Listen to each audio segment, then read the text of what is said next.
And Qatar is the stage, of course, the location for CSI Alshaqab, and this location has become synonymous with top-level sport. They have hosted Formula One here, they have hosted the FIFA World Cup back in 2022, and now also the ATP Tennis Tour. That also takes place this week, in fact.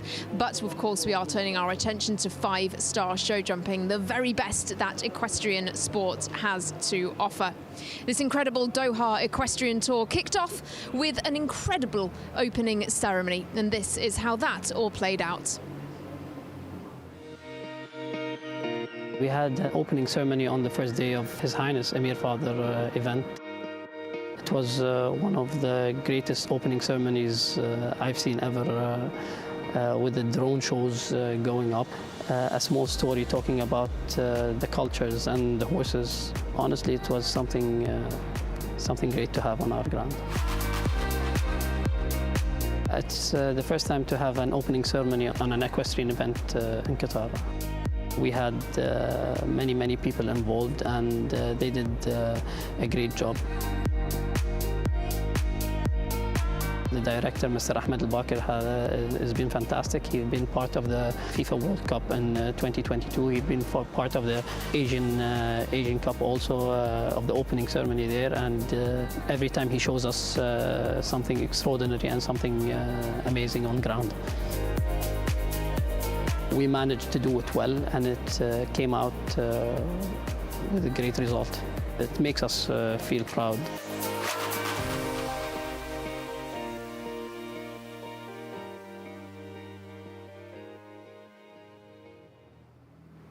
Well, a beautiful way to kick off this series, of course, the Doha Equestrian Tour, which has housed several weeks of five-star action, including both last week's His Highness the Amir's Sword and this week's CSI event. We are mere moments away from our second five-star competition of the day. This will be the feature class of the evening and is a five-star speed class. This one is worth over €100,000 and is one that is set to be hotly contested by over 40 competitors. Once again, it really is a who's who of the world's best in show jumping coming forward. Just one horse each in this competition, and it certainly will be one where they have a foot to the floor in their bid for glory. Once again, the course has been set by Uliano Vetsani, a man who's designed some of the toughest tracks around the world. And once again, our analyst Tom Frayne is down on the ground for us to take a closer look at the course. Thank you, Hannah. We're here in the main arena again, and this is our 1.50 meter Table A one-round speed class. Over €100,000, as you've just said, for prize money, so things are getting very serious. We've 43 horse rider combinations coming on the start list, and this is the first fence we're going to start over, so you can automatically see we've stepped it up a gear here. So it's 1.50 meter to start off with on our signature Longines oxer. And we'll head left-handed to what I think is a very picturesque fence. You can see it here with the globe on the left-hand side. Fence number 2, so it's a related distance. Riders, you can see, will be walking it. Again, that's so dependent on your own particular horse and what way you want to ride your horse. If you remember, it's a speed class, so if you can leave out strides, come up the inside, that'll be the name of the game if you want to get a big chunk of the prize money. And you'll see the different riders. Emmanuel Gardiano's coming up here behind us at the moment, and for sure he's taking an inside track as we would expect him to do. And again, you'll probably see some of the riders are going to jump this fence on the angle, trying to make it as quick as possible. We'll turn back right-handed to what's a good, decent oxer here coming off the corner.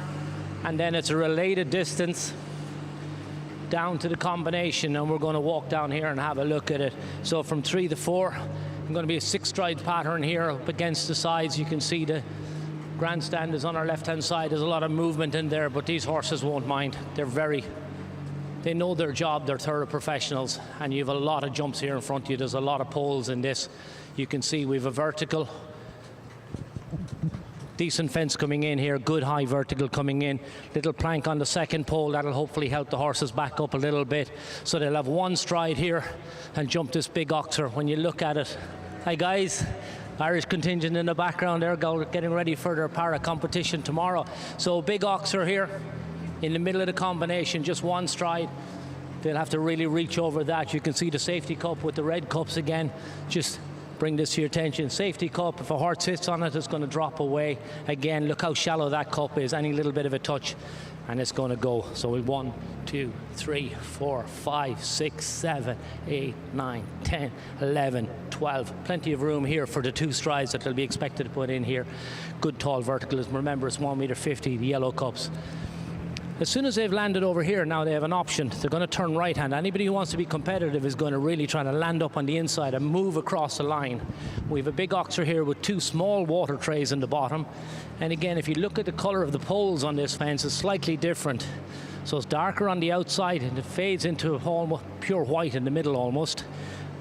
The poles are not very long, so again, this makes the fence a little bit more difficult for the horses to read and for the riders to be accurate at. These little water trays in the bottom, again, something just to make sure that your horse doesn't get distracted and look down and have a rail. Only 3 poles in the front. And then what we have is, once we've landed here, we're going to a little bit of a bending line to a stile. Again, those narrow poles, black, very strong, white gate underneath. Then back left-handed. Now, if you're clear, you've got the fence 6. If you're clear at this stage, you can be very brave. The water tray is at the back here. The vertical's quite high. It looks like a fence that you can actually be quite brave to. Jump fence 7, move up the inside again. You watch the riders, you can even see some of the footprints here. Nobody's going too wide. Anybody's getting serious at this stage. And this is a good oxer to a 1 stride to a tall vertical. Anybody who's clear at this stage now will be starting to get a bit interested and stay motivated.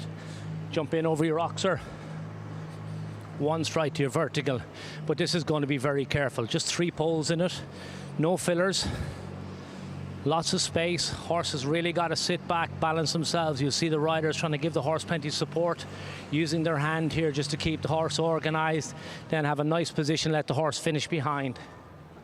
Jump the B part, and now you've got to get a nice sweep to fence 9. The riders will be really aware that they're going to be coming back right-handed. So there's no point in jumping this fence on the inside and ending up too far on the far side of the arena. What you really want to do now is bow this line, come out nice and wide, keep up a really good rhythm. Try and be nice and accurate. Plenty of space. You're going to swing back then as neat as you possibly can to the Equine Veterinary Medical Center, tall vertical here. And then you have 3 fences from home. Beautiful big oxer here. You can see the shape of this, brown poles, a little plank in front of it as well. Related distance then from 11 to 12.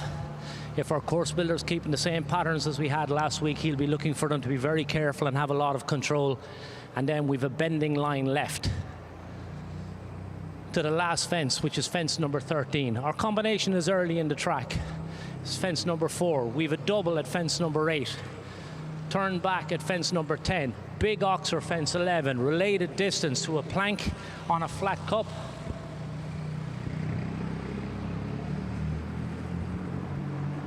Gary, we're going to have a word. You're in the right place. Come here. Just a second. Okay, he's run away from us. You can see tall plank here. And then head to the corner. It's not over. Horse might get a little bit distracted when they see the the gate, but there's 1 more fence for them to jump. There's our winner of the last class. A few guys here just making a bit of a plan. There's a lot of people. I see Peter running across the arena. This is a serious class. There's over 100,000 euros prize money. A lot of jumping efforts. There's 1 double, a combination. So we've 13 fences. We've 16 jumping efforts. There's a lot at stake here. We've 43 horse rider combinations coming to post. It looks like it's a serious test. It's going to be a really good class. I'm really looking forward to seeing these horses come out. They've been outstanding over the last couple of weeks, and I'm sure we're going to keep up the same standard. So we'll hand it back to you, Hannah, in the studio. Well, thanks so much, Tom. Great to get that insight there into tonight's track. Looks like plenty of technical elements there, but we will have a little bit more of a chat about it just ahead of the start of tonight's competition. Of course, one thing that is always commented on by not only the riders but also spectators is the quality of the facilities at Alshaqab. Certainly the riders comment on the quality of the footing, how impressive the stables are. Their horses all feel particularly settled in at this very venue. And of course for spectators there is plenty on offer as well. Earlier on our teams had a closer look at that hospitality. Take a look at this. I'm Clara Martins, and I'm a co-founder of Morphus. It's a marketing agency that actually is managing the marketing and communications for Doha Equestrian Tour. I have been here several times as a guest. I would recommend that the public join us here in Alshaqab. It's an amazing experience. You have so much to do as a family. So while adults can enjoy a nice cappuccino at close quarters with the arena, there's plenty of opportunities for the children to enjoy the show as well. So many things to do. What makes the hospitality different here is the fact that you are, enjoying some of the best hospitality in Qatar while watching world-class show jumping just at close quarters, and that's very unique, something that they will never forget. The Doha Equestrian Tour is currently one of the best events taking place in the world, I would say. It's also an opportunity for children to be in touch with amazing horses. Some of the best horses in the world are here in Alshaqab. So I would really recommend for families to join us. Come and enjoy. Well, what an incredible facility we are lucky enough to find ourselves in here tonight. And of course, these riders have been lucky enough to base themselves here for some weeks, many of them staying for several weeks, enjoying these facilities and enjoying, of course, the opportunity to compete at the very highest level of the sport for some time. And they've also been commenting that they can not only compete at the 5-star level, but also bring up and coming horses for those 3-star classes and young horse and indeed young rider classes as well. So there's plenty to entertain these riders as they progress through the weeks here at the Doha Equestrian Tour. And several riders, we earlier on spoke to Marlon Modolo Zanatelli. He explained to us that not only is he competing, members of his team, also students, and they're able to bring those up and coming horses and really let them get a feel for competing in an arena like this, because it really is hugely atmospheric. We're just on the opening day here tonight, but it really is building and building. And as the week progresses, we're anticipating more and more spectators. They get quite close to the side of the arena there, and it really makes things absolutely electric. And we really cannot wait to see how that progresses as the week goes on. Well, somebody who knows all about what it takes to perform well in this arena is Lara Treba. She won the opening 5-star class and she's joining us in the studio this evening. Lara, welcome back. We of course saw you last week. Congratulations on this afternoon's win. Hi, thank you. Yeah, I'm very happy to be back. Now talk to us about that class then earlier on, the 2-phase. How does that set you up for the week? It's an amazing start. This horse always helps me to get in the rhythm and be competitive, and it just helps me start my week and be also competitive with the others then. Earlier on we had Marlon in the studio here, and he was talking to us about your team. How does that really make your week as well? You all work together so well.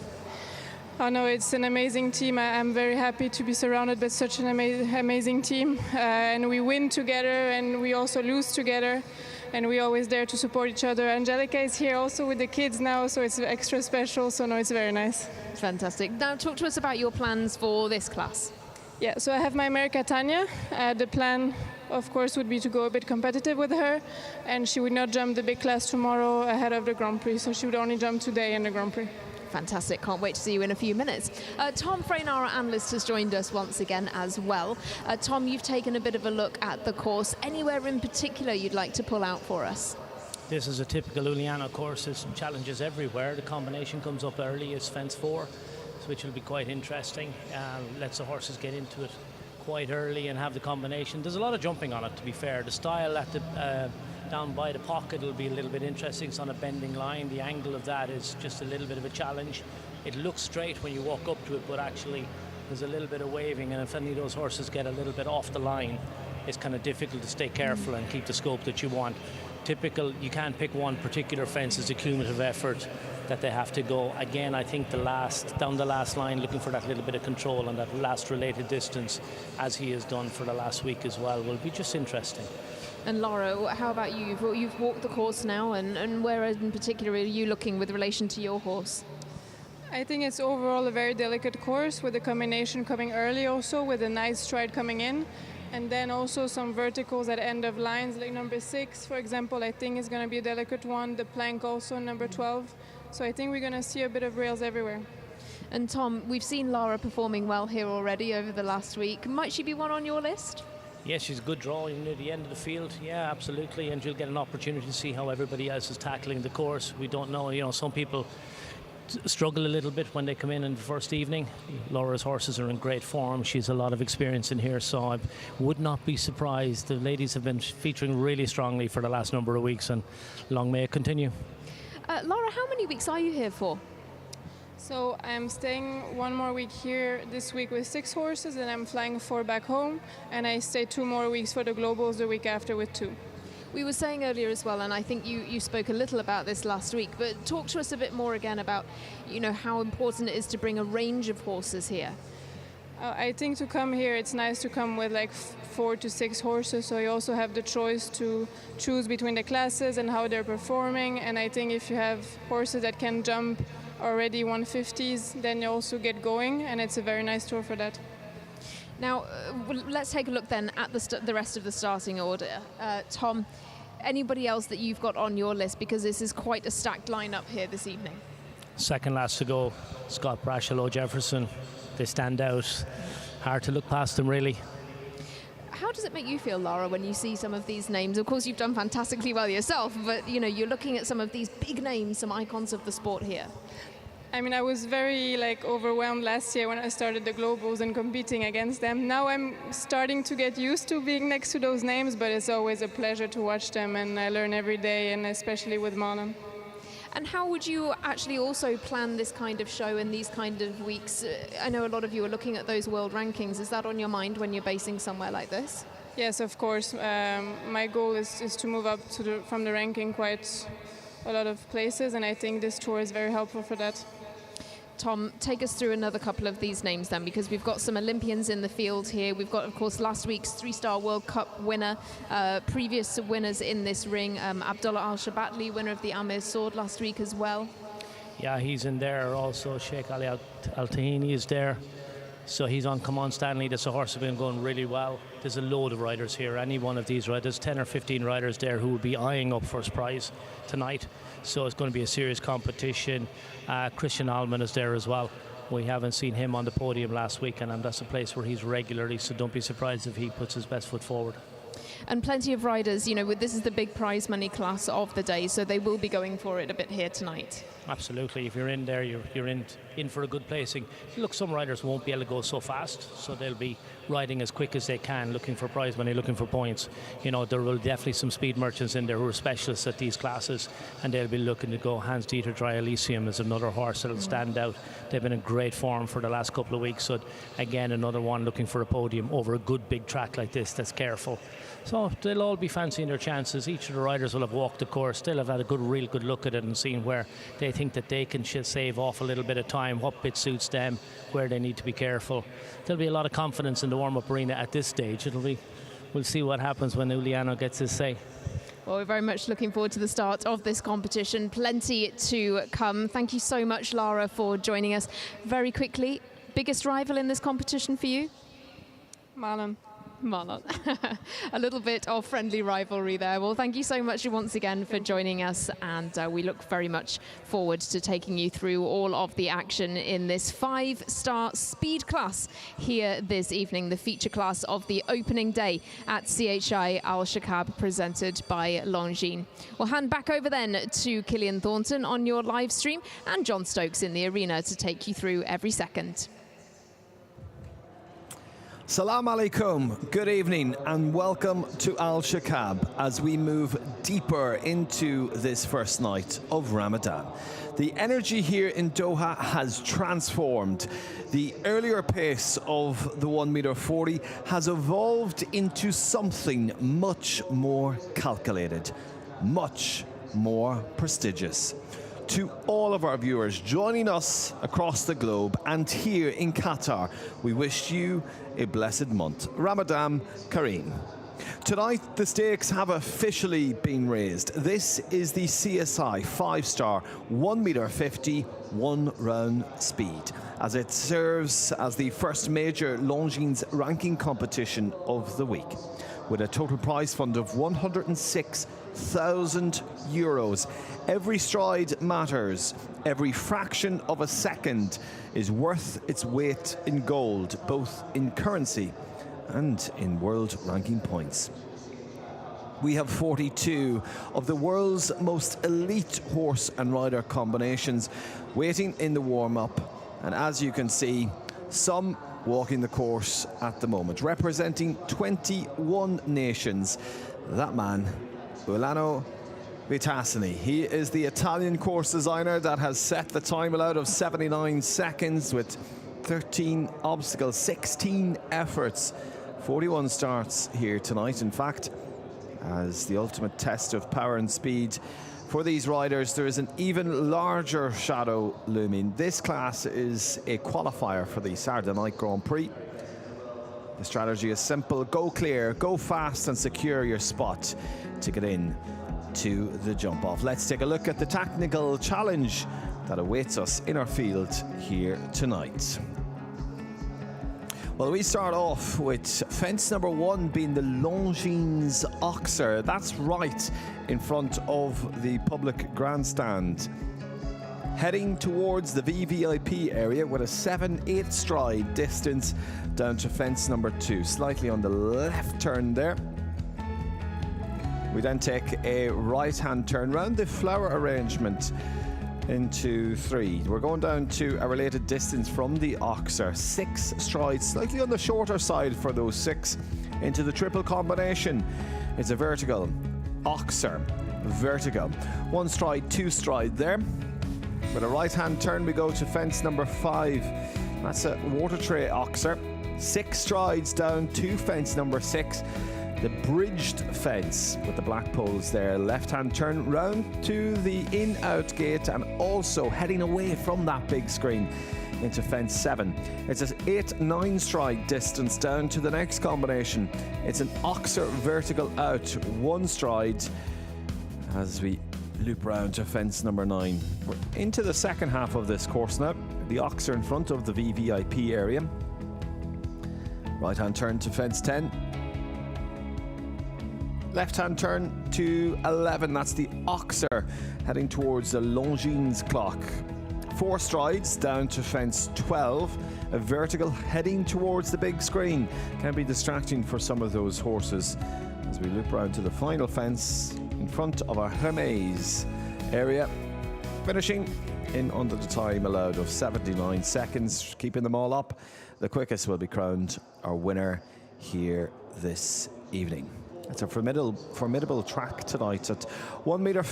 They are some of the riders in this order that you will see entering the arena. This isn't just about height, it's about the questions the course designer, Veterinary, has asking. The lines are delicate, the distances are testing, and the clock is a relentless judge. While the European circuit often dominates the conversation, tonight we see a truly global defiance. Look at the strength of the Qatari contingent. Riders who have grown up in the shadow of these very stables are now ready to defend their home turf against the world's best. We see the flair of Brazilian riders, the technical precision of the Belgians, and the sheer speed of the French. 41 on your screen. In this one-round speed format, there is no safety net. You cannot wait for a jump off to find your speed. The winner tonight will be the one who can find that flow state, balancing the aggression needed to beat the clock with the sensitivity required to leave all the poles in the cups. We'll just look at some of the artwork that's displayed here along the side of the arena. Absolutely amazing, along with some of the entertainment that is part of this show. 3 arenas in operation. 41 starts here tonight. 1 goal to leave this arena with a ranking boost and a guaranteed ticket to Saturday's finale. The lights are on, the world is watching, and the 13th edition of the CHI of Alshaqab is about to reach a new level of intensity.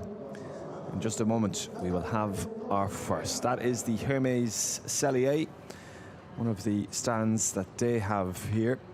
It's a fabulous collection of a number of the top brands that are partnered with the show, including here in the Longines Arena. Joining me here in the commentary box, back with me, is Tom Frayne. Tom, we're looking forward to this one. It's the big one here today. Yeah, seriously looking forward to this now. Our first class was that 1m42 phase. We had a lot of horses in, and a lot of horses came in for a look around, but no, this is the serious stuff now. 43 horse rider combinations coming to post, and I think there's probably half of them will have an eye on taking some prize money and a rosette out of this class. Well, 21 different nations represented. Only one national anthem will play at the end for the winner. Could it be the Belgian one as they start us off? He's ranked 51 in the Longines World Rankings. He was 3rd in the Hermes Saleh competition last week, but also part of our 3-star World Cup Grand Prix, placed 3rd. He rides this 12-year-old mare. It's Jarena J, and a partnership that won the 5-star Grand Prix at the end of the year there in La Coruña. Riding this to start us off is Peter Davis. Yeah, the 12-year-old mare, she's a stunning athlete. Gives her a little pat, he gives her a look up at that fence, up in the top corner. Real blood type. You can see she's not the biggest lady, but she's so athletic, so light on her feet, and again, another one of these horses that looks so intelligent. She's taking it all in. Starts over a big oxer, heads right-handed then. You can see just balances her across there on that bending line. And now this is a speed class, 1-round speed, so he's not going to waste any time. Good press into the big oxer. Now even stride pattern up to the combination. Vertical, 1-stride oxer, 2 strides then to a vertical, and now cut the corner. Jump this big oxer at 5. She has a look at the little water trays. Now get the style out of the way. You can see Peter's already turning. A leg on through the corner, really pushes forward. This is excellent. Now, second of the combinations, oxer vertical, 1 stride. Oh, unfortunately, we'll see that in the slow-mo. Just has a little rub on one of the front legs. Big oxer again. Turns back. This is a roll back to fence 10. Jumps it on the angle. Comes to the related distance, 11 to 12. 2, 3, 4, 5 short strides, great control, and turns left away from the pocket, finishes over a big oxer. Well, the clock stops at 74.31. It is just that one knockdown that results in 4 jumping faults for Peter Davis as our pathfinder with Jarena J, Belgium. Yeah, you can see, look, a little bit of a puff of the cheeks there. You know, he did everything really, really well here. The mare's jumped superbly. We'll see if we'll get an option to see the slow-mo. I think you'll just see the one leg is a little bit out of balance with the other and just has the slightest little rub. But these fences, there's no forgiving in them. We continue now to a 3-time Olympian. She's widely regarded as the most successful female rider in the sport's history.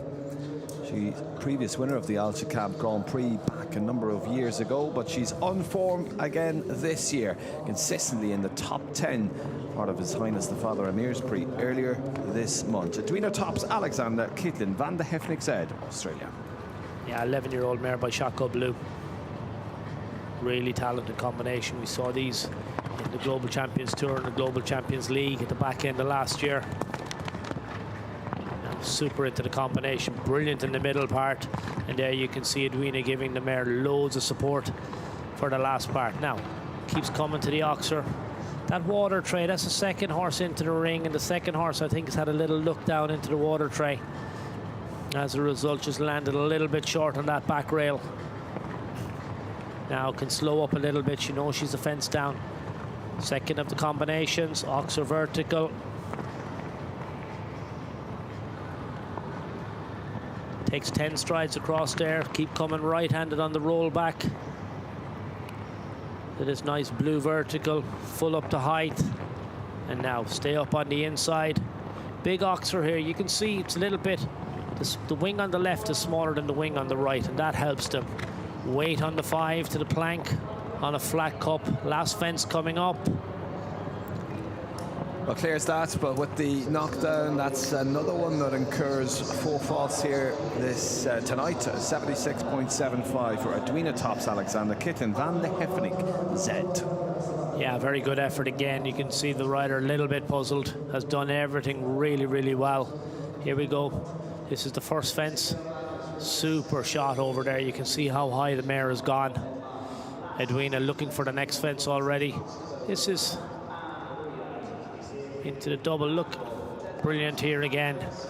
We're not going to see. Yeah, just shrugging the shoulders. Hard to tell what happened there. Plenty of action still ahead for that pairing. Well, we go now to the undisputed leading man of Danish show jumping. He's a 2-time Olympian and known for his tactical brilliance. This is Billy Matador, 12-year-old gelding riding this Denmark's Andreas show. Yeah, this is Andreas' top horse. Hey, these are the guys. This is the one he pulls out for the big classes. Now turns up nice and tight to the Oxer. Adds up a stride to the combination, pops in, knows he's got loads of stride. Supports on the way out. Now this is this Oxer with those different color poles fading into the inside, little water tray, and again the back rail is gone. Turns back to the Visit Qatar vertical with the water tray at the back. Nice and soft in front. Takes a bending line. Andreas knows he's had a fence down, so you can see just the urgency has gone out of the round. Billy Matador looks a picture. Big Oxer again. This is the roll back. Knowing he's at a fence down, you can see he's just taking his time. But stays on the rhythm, keeps the balance, uses this for as part of his program. He knows how many rounds he wants to jump on his horse. Beautiful over the vertical, really super technique. Last fence coming up. And a knockdown of that front element of that. It will be a total of 8 then in 78.51 for Andreas Schuh, Billy Matador. Yeah, a little bit puzzled again. Horse was doing everything right. We've seen the first 3 horses come in here. This is this bogey fence already. Little water tray again. We look at the colors of it. Dark on the outside, fades in. Water tray. And again, look, just misjudges it and just comes down 2 centimeters shy of where he needs to be. This is the last fence. Just comes off the corner, and you can see he just catches the top pole on his way up. In under a half a second of the time allowed of 79 seconds, we continue to Gefried Puch. He's practically moved into the prize-giving ceremonies here. He's been dominating across both 3- and 5-star level. Just 3 weeks ago, in His Highness the Father Mayor's Prix, he placed second in that 160 Grand Prix. He rides Idle Special HJ. 13-year-old stallion. By Falas de Muse. Big jumping horse again. You can see the mask. Gerfried makes the alteration on the way down. Horse is very good now. Support on the way out. You can see just softens his hand and just gives him a little bit of support. Now, positive here. Makes the back rail. Pushes up that distance. And he's very tight back here. Great angle from the cameraman. Jumps that. Now, he keeps coming here to the double. He's definitely left out at least 1 stride. Has to back up, be strong. Now gallops across the arena. Needs to keep swinging right-handed. He's bowed it. Oh, the back rail again. Tried to bow that line. Just keep the momentum. Make it quick back to the tall vertical at 10. just misjudged, the horse just misjudged the back rail ever so slightly. Again, the safety cup. Pops the plank, and the last fence coming up. He's been very quick. Look at the time. Yeah, no issues with time there. It's just 4 faults and 68.59, the quickest performance we've seen to date, produced by Austria's Geoffrey Puck in El Special HJ. Yeah, this attempted to be a winning round. You can see he's well ahead on the time, almost 6 seconds quicker than anybody previous. Specialist horse knows his way around. He was trying here just to come a little bit from left to right. You can see what a great effort the horse makes. But just when he drifted that little bit in the air, I think difficult to keep the scope and make the back rail. Continuing now to a national icon here of Qatari show jumping. He made history as the first Qatari to win an LGCT, that's the Longines Global Championship Tour Grand Prix here in Doha. He has been very much on form as he goes with Watnan Charlie Brown, this 10-year-old gelding. It's Bassem Mohammed, Qatar. By Cantarano out of a Demontesemele, Zanger's Eye breeding. Now in this new livery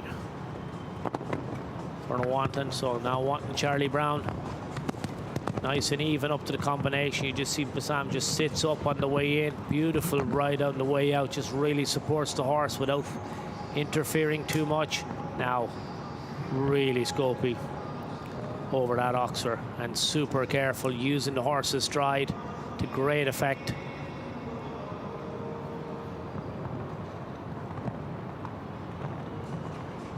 You can see Bassam has actually a knot in his reins, so he just shortened them up. Has the front rail on the way into the double at 10, at 8.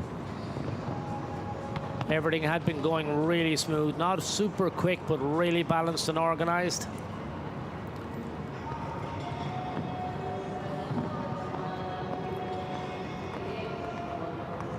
So comes up the last line. Leaves out a stride on that. We've seen most of the others go to 5 pattern. He went to 4, but he's had the plank as well. Last fence. Clears that, but 78.06 on the clock, just in under that time allowed of 79, but with the 2 down, it's 8 for Bassem Mohammed, Watnan Charlie Brown, the state of Qatar. Very solid performance from a 10-year-old, shows a lot of really scopy jumps, a little bit green on a few occasions, I think, but this is definitely a horse that Bassam is going to use to great effect. Don't be surprised we see some doing some Nations Cup duties, jumping a lot of tracks. You can see it's a huge stride. Cruise down there to the Longines plank. He went down the 4 strides. You can just see he's taking the knot out of his reins there. Opted for a knot as opposed to a bridge. We'll keep an eye and see if we see a rider who's using either a single or double bridge. We'll explain that. Jumping the first fence there is Nadia Peter-Steiner for Switzerland. Nice Savant Zogoval. She already has 2 major 5-star 150 classes under her belt over the last 6 weeks. Yeah, this is a 13-year-old mare by Emerald out of a Heartbreaker Dam. Nadia is now ranked 46 in the world, and as we've said, that takes some doing to get into the top 50. That's going to secure a lot of invites. That's going to get her into a lot of very good shows this year.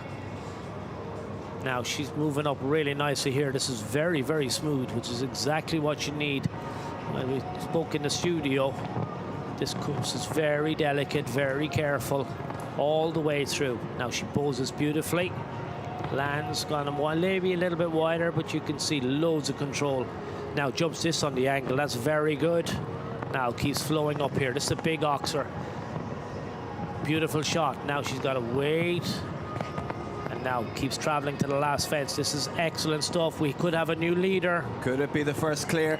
It is 68.43. That's the standard set by a lady very much on form, Nadia Peter-Steiner, with nice Avant Zogavelt. Yeah, that was beautiful. She set out on a really nice rhythm from the very beginning, and she just wound it up as she went along. Here we see her at the first fence. Beautiful jump from this mare. Really keen, but loads of control all the way through. You can see the height of this jump. Really tall, but the mare low, so careful. Look at Nadia, perfect position, keeping her horse balanced, giving a little bit of support out through the combination. They're happy, she's happy.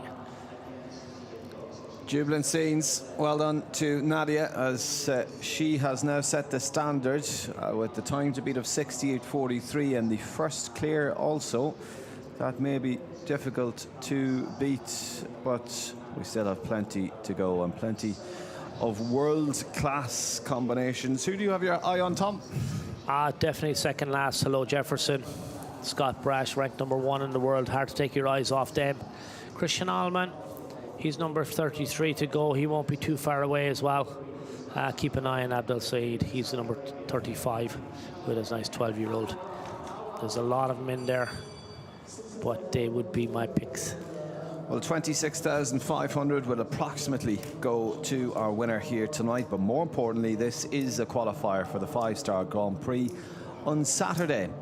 This man is arriving after a superb performance in last week's 3-star World Cup Grand Prix. He was the winner of that. It's Abdulrahman Al-Raji and Candidi Shanavesi for the Kingdom of Saudi Arabia. 10-year-old mare. Really blood, and he really setting out with purpose here. Another horse with just a hack more on, so keeps coming through the corner. 7 strides, ups to pop in quietly, keep it all under control, keep it nice and balanced, and now again you can see moves up. He's positive and forward here. 5 strides to the stile. Now he's caught it behind. That's gone. He was a very quick back around the turn. Horse just didn't get to finish the jump. I thought he was gone. I'm sure he thought he was gone. Pops into the double. He's going to slow up a little bit now, just take a little bit of time. Big oxer on the bend. There's still plenty that these horses can learn, even after the 4 faults for completing the rest of the course, Tom. Yeah, you've got to stay on it. Basically, you can't just throttle back. It's not fair on the horses when you go in and you get going on a good rhythm. You have to stay on it. Maybe go a little bit wider, but you don't want the horses to start it on, off. That's not good. The last fence goes also. That's 8 faults then in 66.79. It's the quickest round that we have seen, in fact, to date, but two down for Abdulrahman Al-Raji. Started off really quickly, was very, very competitive at the beginning. We see him here over this tricky big oxer. Horse was brilliant. See it really kicked out behind here. It was the next fence that caused him a bit of trouble, which is the tall style heading up at fence 6. Just this was has a lucky rub there. We don't see too many roll back into the cup. Well, we continue with the next partnership just stepping forward now in the arena. This is Matthew Morrison. He's a South African rising star, one of the brightest talents to come out of South Africa in recent years. Rose to prominence as a top junior and young rider before making his bold move to base himself in Europe and competing at 5-star level. Coached by his father, Peter, well-known figure in South African and Irish equestrian scenes. He rides Quebec. Matthew Morrison, South Africa. Yeah, 10-year-old by Comme Il Faut. What a great opportunity for a young athlete to come into the arena and compete alongside his heroes. He's done very well here over the last few weeks, and it's a great opportunity. He steps his horses up and then steps them back down again as necessary, but really doing well. Adds up, come to the combination. Yeah, he's in this class to get experience, so you're not going to see him going too quick. Give his horse every opportunity. Remember, it's a young horse also. He's only a 10-year-old, and Matthew only a younger rider, so it's a big learning curve for both of them. Coping really well here now, presenting his horse lovely to every fence. Double coming up in very nice. Super balance, has a little rub coming out. Now wants to be careful here, don't cut the corner too much. Stay straight. A little bit of a tap on the back rail, but so far so good. We don't have too many clears. Jump the vertical, stay on the inside leg, support with the outside hand. Very good. Goes the 4 strides. Now the last fence coming up, he's going to be very happy with this, not worried about the time. Clear round is what he's looking for.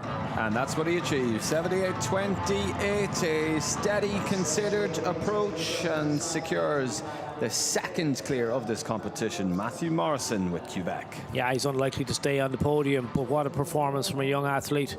We've seen him develop over the years. He's been based in Ireland quite a bit, so we've seen him coming through the National Series. Well, what an opportunity to come here and compete at this level. Well, we move on to a lady that has been the breakout star of the Doha Equestrian Tour of 2026. She joined us just 3 weeks ago and pulled off an incredible 3-win performance in a single day.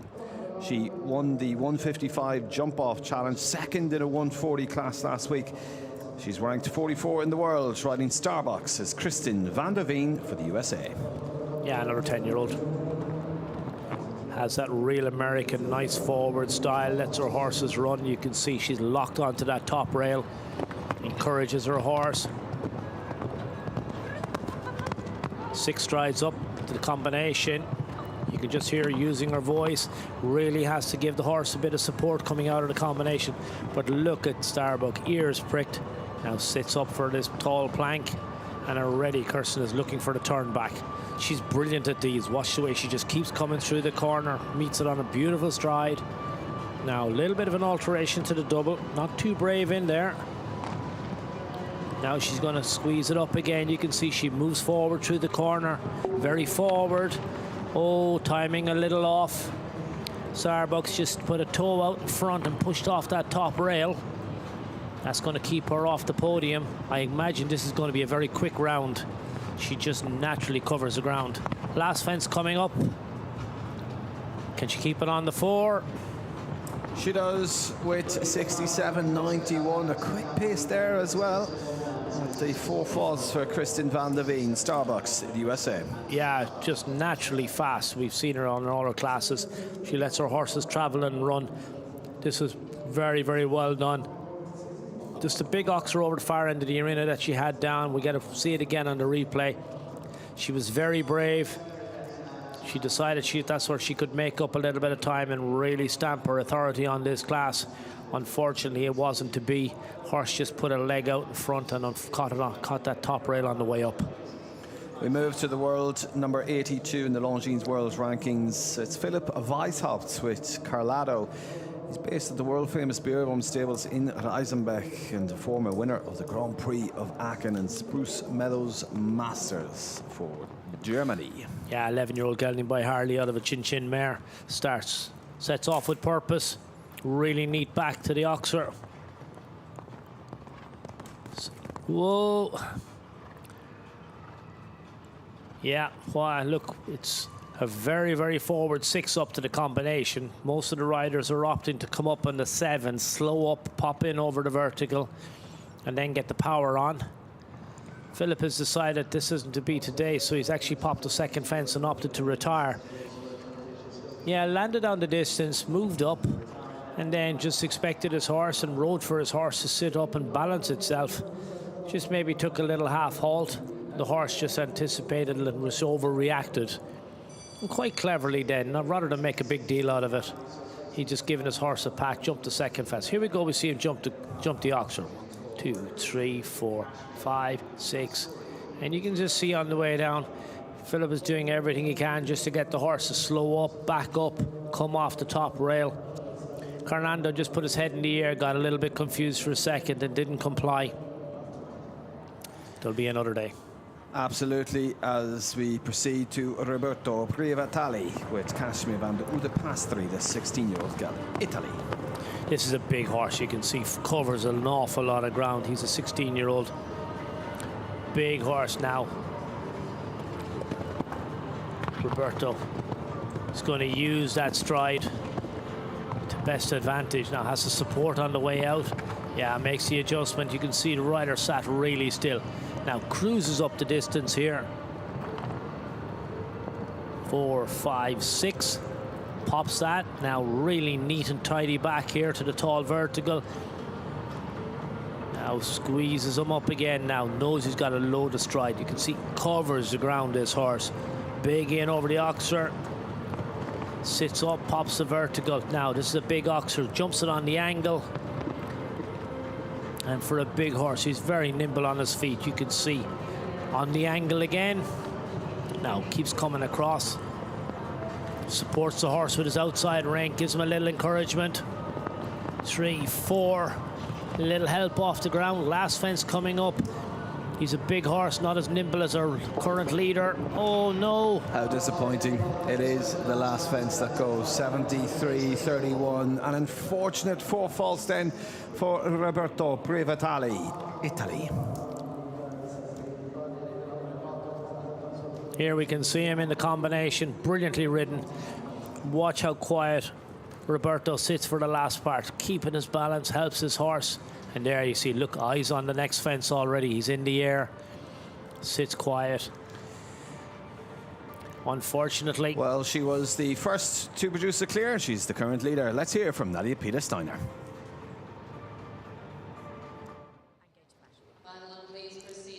Nadja, well done. The first clear round of the class. Tell me how it went for you. Thanks a lot, first. Yeah, amazing round. One more for Nice. She gives everything so much for me. She's a fighter, and for one more time, it happened all in a good way. And you're very experienced here in the Doha Equestrian Tour. Tell me how this course has compared to the others. Yeah, now we are here since a few weeks already, so we're still happy to be here. The course is quite special. The distance a bit between forward and backward, so we have to choose. My first plan was not at all like this, so I changed a bit plan during the tour, but I was lucky. Everything was working in the end. There's only been 2 clear rounds so far. Do you think it's a particularly challenging course? Yeah, it's definitely. I think I didn't saw many riders yet, but I think there are a little bit faults everywhere. So that's in the end what the courses will like. There's not one difficult, but a bit everywhere. So. Well done, and good luck for the rest of the class. Great to hear from Nadia Peter-Steiner there, the first of the clears and the current leader. That time set at 68.43. Only Matthew Morrison has been able to produce a clear round as well. And we still have 32 left to go. Surprising so far? Any surprises, Tom? No, it walks very careful.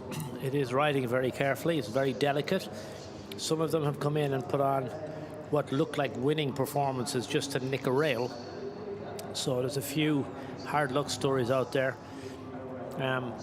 So it'll be interesting now to see what the second half of the start list, what they're going to do. I think you're going to see a little bit more conservative approach from a lot of the riders. They'll want to get a clear round, obviously. There's a couple of speed merchants in it who are going to throw caution to the wind and try and win the class. I'm looking forward to seeing them. It'll be interesting. What have we gone? We've 11 gone, so there's a lot to play for. Yeah, we've 43, so a quarter of the way through. I suspect we're going to get 12 or 14 clear rounds by the time we're finished. Well, sit back, relax, and enjoy the evening or afternoon, wherever you may be watching around the world. A prize fund here of €106,000 with Alshaqab under the bright lights here of the Longines Arena. Founded by His Highness the Father Emir Sheikh Hamad bin Khalifa Al Thani, who's built on the site of the Battle of Alshaqab, and has turned into a global venue for international equestrian sports. We proceed back to the action with Marlon Mondolo Zanatelli, a rider we've heard in the studio. Great to get his perspective, as he is a former Pan American Games double gold medalist. He is highly disciplined, but extremely effective rider. He comes in tonight with a string of top 5 finishes, including third in a 5-star 155 just 2 weeks ago, riding Charlie Hart for Brazil. Yeah, this 10-year-old mare by Corner Dublinsky. I think we've a little bit of a sneak preview. Laura, his student, said this is her pick to win the class. So she has the inside, we have inside stable knowledge on this one. A beautiful mare, look at the expression, she's really athletic, beautiful type. and super over the first fence, and immediately Marlon sets off to the second. He's not leaving any chances here. This is a winning round if he can hold it all together. Back tight to the Oxer. 5-6 strides up, that's brave. The mare's so light on her feet. Look at her skip in the second part. Now again, lands away, lovely balance. 4-5, this is brilliant. Now tight back, eye on the fence, keeps coming through the corner. Lovely and straight, presents beautifully. This is brilliant riding. He's just settled it just that little bit on that middle section. Now we watch him wind it up again, get this big Oxer out of the way. And now you can see, watch the body language. Drops the shoulder, pushes through the corner, jumps this on the angle. Now he's going to stay coming forward here now. What's he going to do here now? I suspect he's going to go forward. 2, 3, 4. Lets the mare stand off that, but she's so careful. Coming to the last fence, this has to go into the lead for sure. 68.43, that's the time to beat, but 67.76, that's the new standard as Marlon Mondolo Zanatelli produces a clear with Charlie Hart, Brazil. Yeah, look, we got a preview to this. There's his kids with his wife. Angelica opened the kiss and cry. This was foot perfect all the way through. I thought this was beautifully ridden. Started off really brave. 1, 2, 3, 4, 5. He was as fast as he could be. Back to 6. Just calmed a little bit. Let the mare catch up with herself. Didn't rush her off her feet. We see her here in the combination. She was so light on her feet here. Watch Marlon. Yes, there's the fan club. They know Daddy's class. He's world class. And he's gone into the lead. Big smile. Look at that smile. Right up to the family. Wonderful to see. So have to follow that performance. Well, we go now to one of the busiest riders on the tour this year. She's had multiple top 10 finishes in the 5-star division over the last 6 weeks, but she arrives fresh from that brilliant performance where she finished second in that massive 150 5-star ranking class last week. Riding Texas, Sierra Martinez Goyea for Spain. Yeah, 15-year-old gelding by Tornish. Oliver Robbins' Ed mare. Again, beautiful type. You can see quick across the ground, and she means business. Sets out really quickly. You can see she opts for the 7, up to the combination. Sits lovely and quiet, balance coming out. Now if she needs to knock Marlon off the podium, she's going to have to do something special, and her opportunity is here from the next couple of fences. The style is gone. That's her chance gone, I'm afraid. Pops the vertical, and that's also gone. Just got a little bit unraveled, and now this guy's just got himself, his timing's gone a little bit out, and like we often see, they have 1 or 2 fences, they can just get a little bit confused. Now she just settles it down again. You can see he's back on an even keel, and she'll just try and bring him home. Actually opts now to just bypass that fence. She's going to put her hand up and retire. Yeah, while the 4 poles down, that would mean total of 16 shows. He has decided to save Texas for another day. Still 3 more days of jumping ahead of us here this week. Part of the CHI presented by Longines here in Alshaqab. Sierra Martinez Goyea, Texas. Not to be today. Here we see him over the first fence. Started off really nice. She was keen from 1, 2, 3, and 4, and just picked it up, unfortunately. Just got a little bit low at the style at 6. Beautiful style over the first few fences. Was very neat and tidy through the combination. There we can see, just pushes that rail as he's coming up off the ground. The first of the British riders with Jane Annette, known in the UK for her ability to produce horses. She's a mainstay of the British Nations Cup teams, and most recently helping Team GB to a podium finish in Roubaix. She rides Jiwan for GB. 12-year-old gelding by E. Toulon. KPWN comes up nice and tight to the 3rd fence. Big Oxer, a scopy type. You can see he goes high. Now she keeps him balanced to the combination. Goes to 7. Didn't work out on this occasion. She has the vertical down on the way in. And I think the hand is going to go up. She's opting to retire. Yeah, another one that is going to save the horse for the rest of the week. That 12-year-old gelding, J1, has so much experience. Jane knows the connection and what the challenge that lies ahead. So it's better things to come, Tom. Yeah, J1 just came to the combination. She wanted to go to 7 and get in quietly. You can just see the shape of the jump is not what you want. She needed a little bit more space there. J1 just dragged her up the distance. So not to beat today, and I think probably better decision just to save him. She knows the fitness levels. She knows where she is in our training program this early in the year.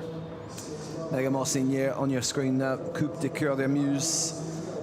This is a 10-year-old stallion with a rising, or one of the leading female riders in France, and especially here in Doha. She finished second in the 3-star World Cup Grand Prix last week, but that second finish in the Grand Prix here in Doha just a number of weeks ago in our 5-star Grand Prix. Megan Mossinier, France. Yeah, she's put on some superb performances. She's been so smooth, really organised, executed wonderfully in the rounds we've seen her compete on. Keeps coming through the corner here with this guy. Very brave in there. She's coming up on the 6-stride pattern. And that's excellent. Gets in really nice. You can see supports him on the way out. He's only a 10-year-old. But she's always had this lovely forward style. Leaves out, moves up there, doesn't wait around, turns back really tight. You can see he's only a 10-year-old. He's a stallion, but he's very light on his feet. Now this is where we need to keep coming. Up to the double, Oxer in, 1 stride to the vertical. You can see what a conscience he has. Reaches for the back rail. He needs to do the same again. And again, super careful. Now pushes through the corner. Jump this on the angle. We get a good shot here. A little bit from right to left. Squares up for the Oxer. Now let's see what she does here. 1, 2, 3. He's a huge stride. Stands off the vertical. Coming to the last fence. Let's keep an eye on the clock. Last fence to jump. 67.76. It is exactly the same time as Marlon Mondolo Zanatelli. We have Eclair by Megan Mossinier to joint first at this stage with Coupe de Coeur de Muse. How can that be? 2 horses, 650 kilos over how many meters? I'm not sure. The course is 490 meters. 490 meters, and we end up exactly on the same time. It is ridiculous. But that's how tight our sport is. It's how competitive it is nowadays. There is absolutely nothing between these top horse rider combinations. Well, as you see on your screen there, it's now joint first with Marlon and Megan, and third is Nadia Peter-Steiner, with the 4th and the slowest of the clears, Matthew Morrison, in 4th there. But we go to Khaled Almofti and Davenport VDL, arguably one of the most informed Saudi riders right now. He arrived fresh from that victory in December in the 5-star World Cup Grand Prix on home soil in Riyadh. Last week finished second in the 5-star Grand Prix, part of His Highness the Emir Sorge show, riding for the Kingdom of Saudi Arabia. Davenport is a 15-year-old stallion by D Montesemble out of an Indoctro mare. Lots of experience. Khalid is on a roll these days. Let's see what he wants to do in this class. Starts off nice and neat. Just keeping it nice and smooth with Davenport. He's got a big stride, hasn't wasted any room, any ground on the corners. Waits up to the combination, pops in. You can see the horse is very light on his feet. Gives a little squeeze for the vertical and now moves up here. Jumps this Oxer. 4 or 5 strides. He's turning already in the air. He's winding this up as he goes through. Now, slightly different approach to some of the others. Keeps coming here to the double of verticals. Gives him plenty of space. And now, keep galloping. Meet this going forward. Open your right hand. Drop back quickly. Horse is very good on the back rail. Really read it. Jump this on the angle. He has done. Gallop to the corner. Up the inside line. He's going to keep coming here again. Good shot. 2, 3. Trust your horse. Last fence coming up. He's there or thereabouts. He's got to be brave. Get the shot he wants. Has he done it? He clears the last fence. It's 68.52. It's not quite quick enough to go into the lead. big cheer here in the arena. It's good enough for 4th place for Khaled Al-Mabdi and Davenport VDL. Yeah, I think Khaled has done everything he could here. Started off beautifully, kept it nice and organised, good into the combination. We see him here, gave his horse every chance to jump a clear round. Horse and rider really working well together. You can see great connection between the two of them. That's probably as quick as he could go this evening and leave all the fences standing. So I know he'd love to be on the podium. Currently in 4th place, he's not on the steps. Well, he was second in that big 1.5 million 5-star Grand Prix last week to the winner of that Grand Prix, Abdullah Alshaqab. His fellow countryman goes next, because Andrew is a 16-year-old gelding that he joins us with also for the Kingdom of Saudi Arabia, and ranked 56 in the Longines World Rankings. By Quintero with a Gasperi mare. He's had a phenomenal tour so far. Even took the off week and went to another 3-star show where he won the Grand Prix. Oh, he's 2, 3, 4, 5, 6 up to the combination. Brilliant in the middle. Now set sail again. Watch, the elbows are moving. Gets it accurate. Reaches for the back rail. Whoa, you can see sits back.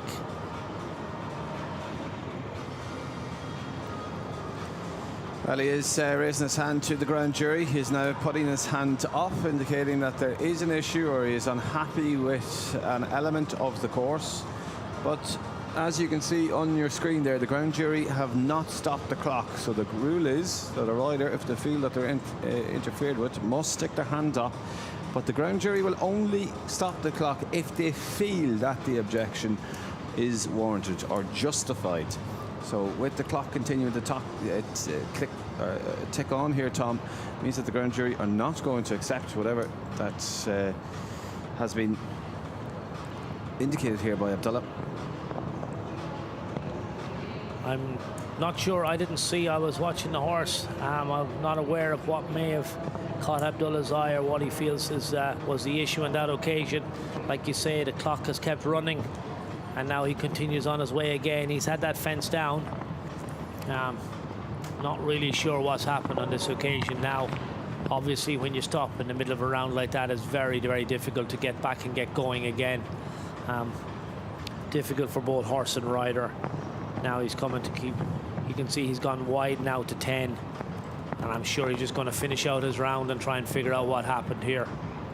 2, 3, 4 pushes to that. And again, just very, very difficult for a horse having lost his momentum. And that's what the shake of the head is about. It's just, unfortunately, difficult for the horse here to realize what's going on. He stopped in the middle of a round and then had to continue on again. Well, he has been eliminated for Abdullah Al-Shabasli and Quisandro. And not to be here this evening, but a man that's very much informed. We look forward to seeing him back in the arena later this week. Yeah, we have 5 clear rounds to date. We have, what, 18 combinations, 43 coming to post.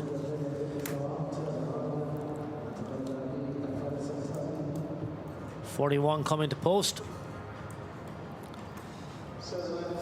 Well, we will continue with the jumping here, and we are actually coming up to the halfway point of this class in just 5 partnerships time. At that stage, we will have some studio analysis from our analyst Tom Frayne, joining back in the studio with Hannah, along with some guests, I'm sure, to discuss the joint leaders at the moment. It's absolutely incredible, down to hundredths of a second, the exact same time. Arna Mondolo Zamatelli and Megan Monssignier are the current leaders, as we go to the Egyptian rider Ismail Osama El Bori. He goes with a 10-year-old mare by El Rado Vendi Sizhuk with Ledante. Yeah, the countdown clock is on, what, 31 seconds, 30 seconds, so we're away we go again. You can see another horse with a Hackmore on him and a nice lovely flat noseband on it. This horse is obviously very sensitive.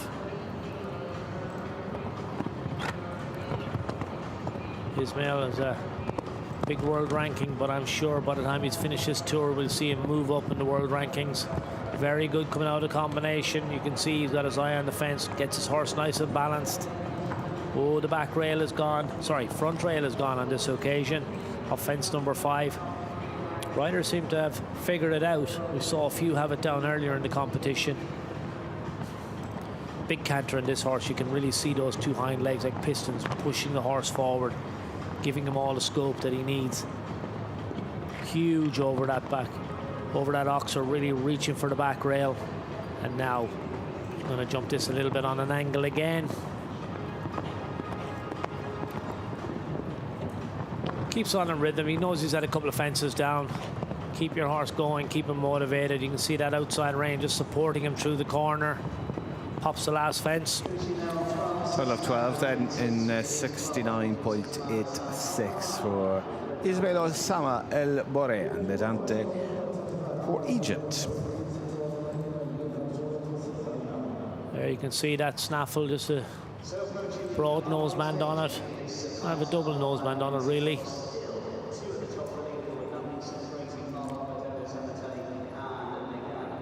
Beautiful over that tall vertical, 1.50 meters.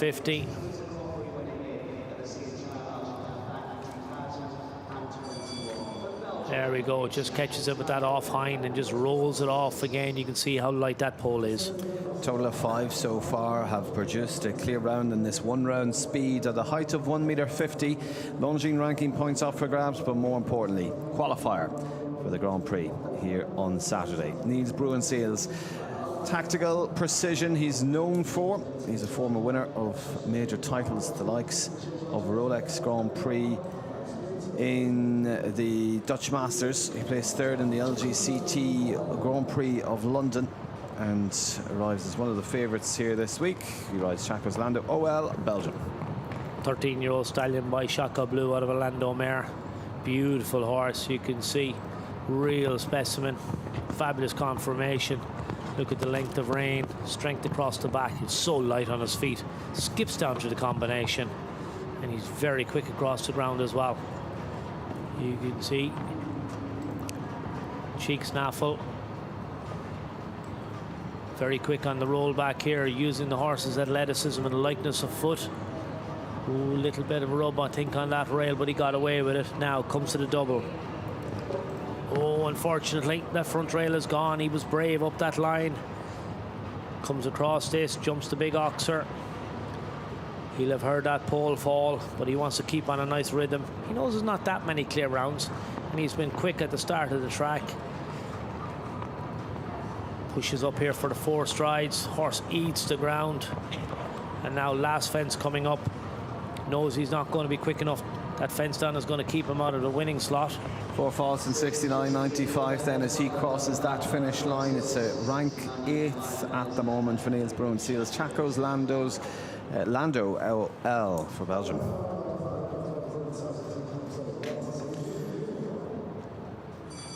Well, just the 5 clear so far, with the fastest 4 faulter ranking 6th at the moment. That's Christian van der Veen, as you can see, just knocking that front rail.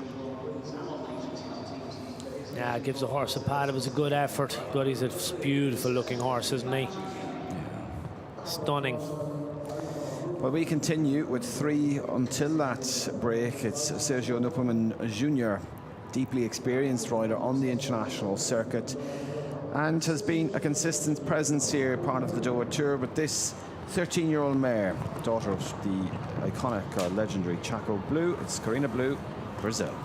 Yeah, she's not the biggest mare, but she's very quick across the ground, and he uses that 4, 5, 6 up to the combination, pops in. You can see with this mare, she hasn't got a huge stride, so he's well able to use that to his advantage. So it allows him to keep coming forward. Again, watch him here. And again, pushes up the distance, and now he's really neat and tidy back here. He slows up a little bit, looking for his distance. Now, just goes a little bit wider here. He knows there's a big oxer on the way in.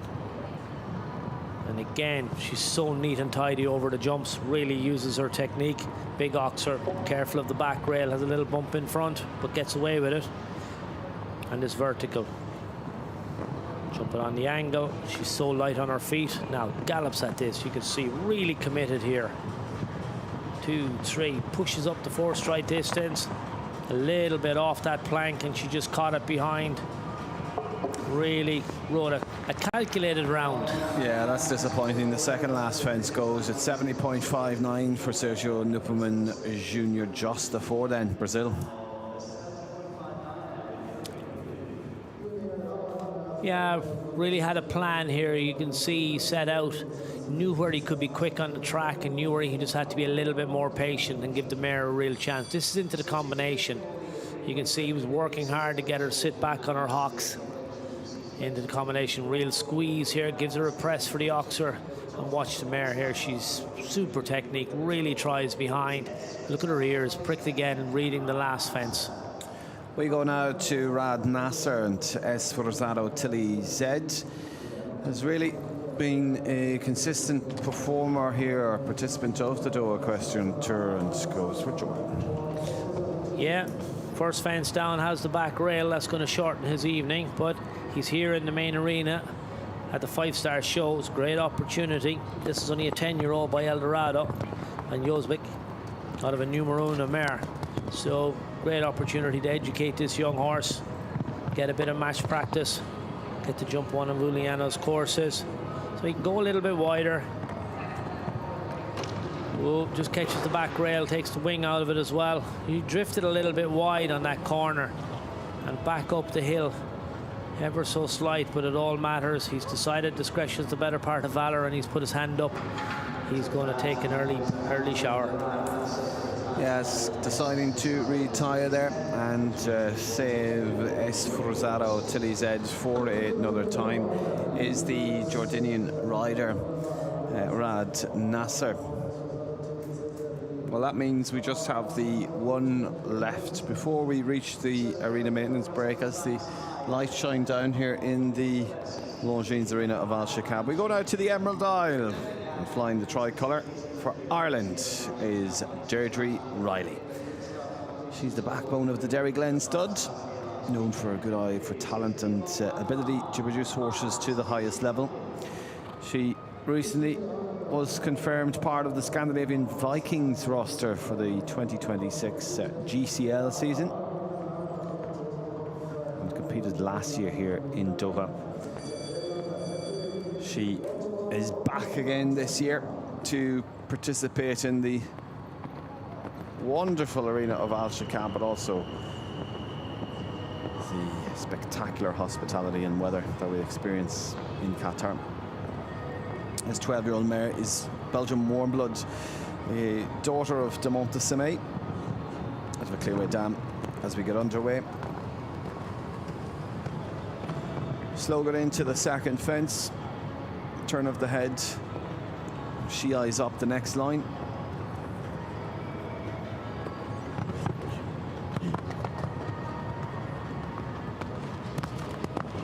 Opting for the 7 down to the triple combination. A knock of the middle element, the front rail of that is down, so it is now a total of 8 as the third element goes also.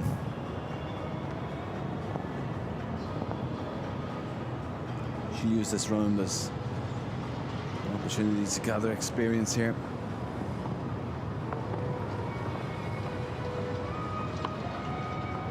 Into the next combination.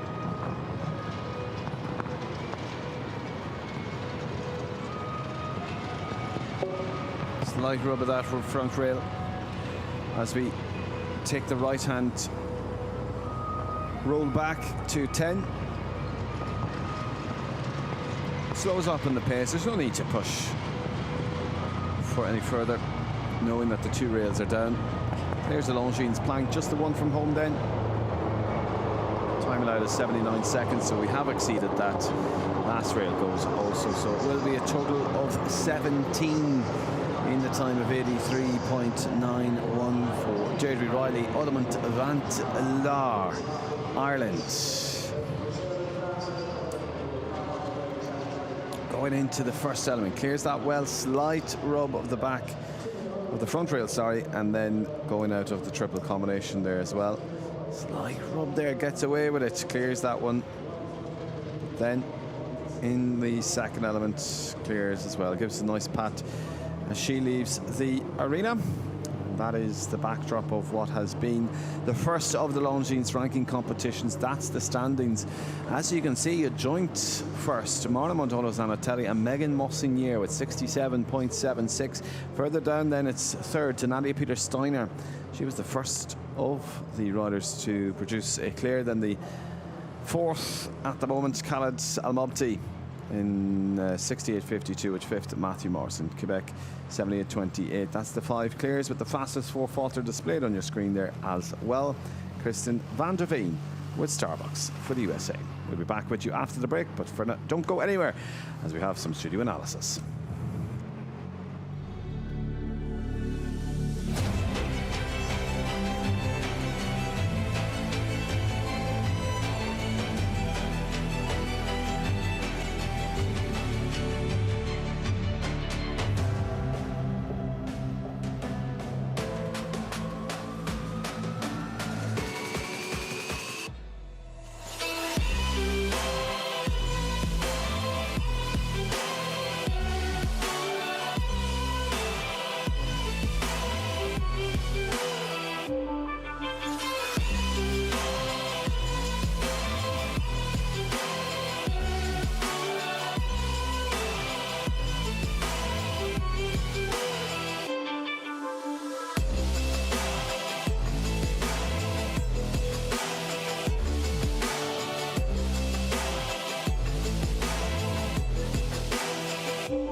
Well, we're at the halfway stage in this 5-star speed competition. This is the feature class of the day, with over 100,000 euros on the line for tonight's competition.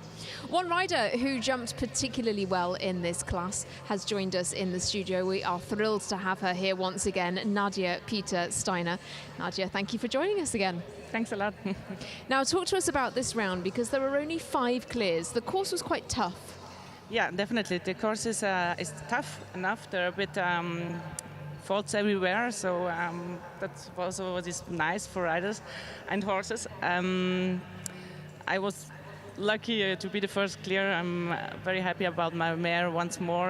I had not the perfect round. The beginning of the course, I put a few more strikes in than the plan was, but I'm very, very happy about my mare once more. Well, you mentioned that first part of your round. I think we have some images of your round to take a quick look at, so it'd be great if you could talk us through some of this, because it really was an absolutely sensational performance, and as you say, that first clear.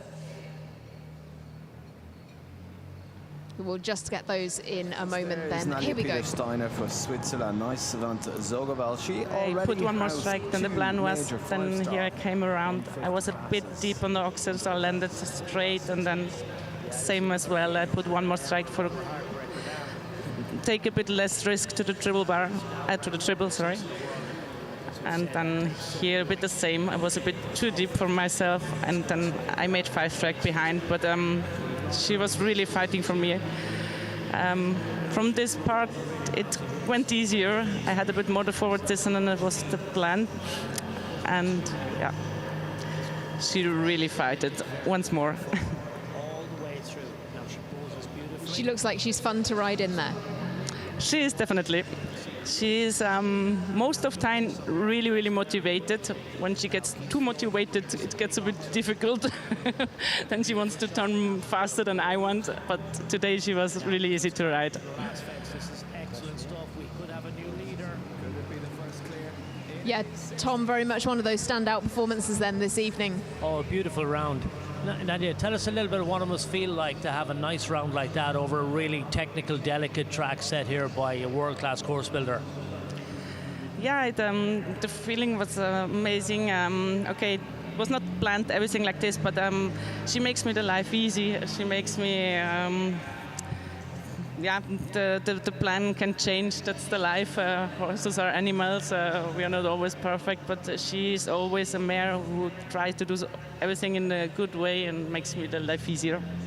it's great watching you, because you seem to enjoy it so much. The connection you have with your horses is so obvious to us. We can really see the relationship you have with your horses. It's so finely tuned. You both look like you're really enjoying the sport. And these course builders, you know, they bring out the very best in the riders, I believe. It looks like a lot of fun. Thanks a lot, thank you. Yeah, I think the partnership to all of my horses is really an important point for me. I need to be close to them and to understand them in the best way possible. And that helps you also when you're in the ring to make the different courses easier. Well, look, your world ranking, it's obvious that you've had a really successful run up to this, and it's just getting better and better. You know, you've had a couple of wins already at the 5-star level, and I'm sure there's many more to come in the rest of, this tour alone. So we really look forward to what your next ranking is going to be. It's really impressive. Well done. Yeah, definitely, and thanks a lot. Yeah, the ranking this year is amazing. I had an amazing year with all of my horses. And the points get more and more. I was not planned, but I was really surprised this month how we get up. So. Oh, it's a phenomenal success, but well done, well earned. You've been phenomenal.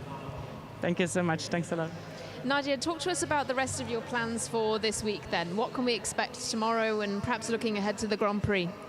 Yeah, this weekend I don't know yet exactly the plan how it will be, but I have Mila who is on holidays this week, so it will play between nice and clear round. So I will see how clear round is jumping tomorrow and take my decision after for the Grand Prix. Fantastic. We can't wait to see you later on in the week, and congratulations this evening. Thank you so much. Well, I'm hearing that the next horse is heading into the arena as we speak. So I'll hand it back over to Killian Thornton on the live stream and John Stokes here in the arena to take you through it all.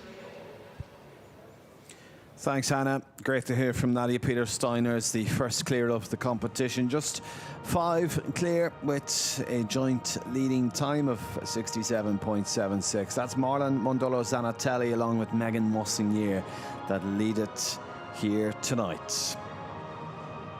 Well, that lady is restarting us off in the second half of the competition.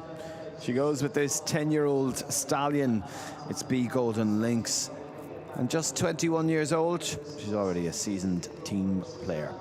Key part of the Istanbul Warriors' victory in the GCL at London in 2024. Recently joined the Basel Cosmopolitans, though, for the 2026 season. She's based in Denmark, training under the watchful eyes of Andreas and Christian Schug. An elite environment has clearly sharpened her tactical edge. Now consistently competing at 5-star level. This is Geraldine Throman for Switzerland. Well, off we go, and approaching the first fence, she breaks the beams, the time starts. We're off. Clears the Longines Oxer. Bending line to the second fence, a vertical. Slight bit of hesitation there. Re-steadies.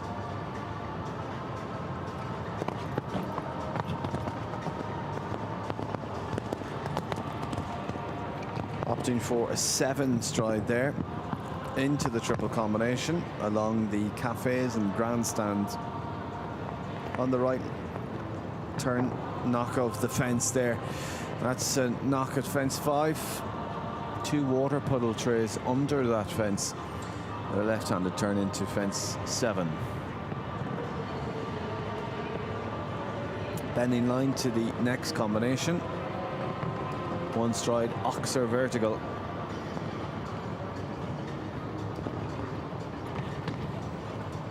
A stallion by Golden Hawk, Liverlock said Dam.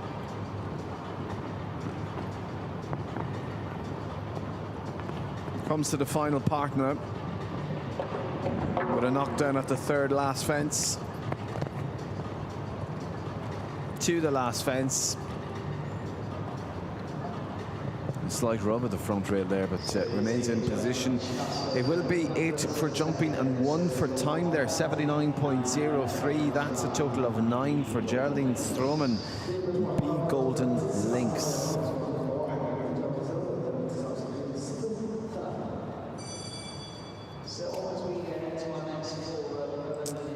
Yeah, you can just see as she knocks that rail. Clears the plank, the Longines plank. The CHI of Alshaqab is presented by Longines.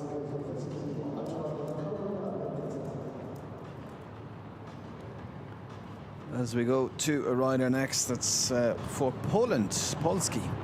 And this is Cameroon Red Z. This is Adam Geszegozewski. 10-year-old stallion, Spy exciting. He made his Olympic debut in the Paris 2024 games. Knockdown of the back rail there at fence 5.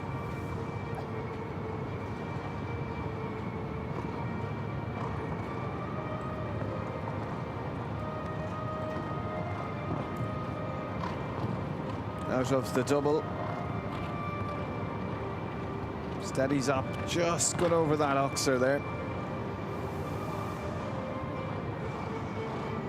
And the backhanded knocks the vertical. The Equine Veterinary Medical Centre.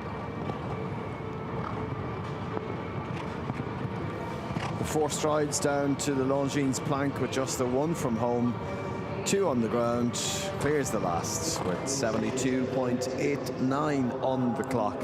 It will be a total of 8 faults for Adam Geszegozewski, Poland.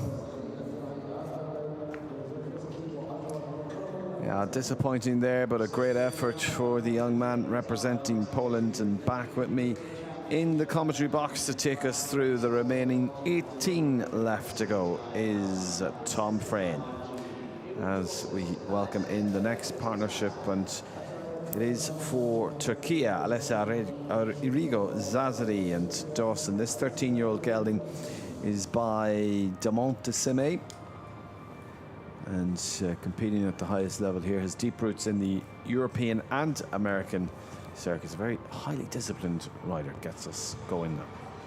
Yeah, not the biggest horse, but really nice. Plenty stride, cheek snaffle. Looks through the corner, hasn't gone turned up too tight, giving herself every chance to jump a clear round here and try and beat the course builder. Has to press for the middle. Horse reacted brilliantly. And then good on the way out, supported nicely. Now sits nice and straight again, gets her horse balanced. And again, look at the reaction from this little horse.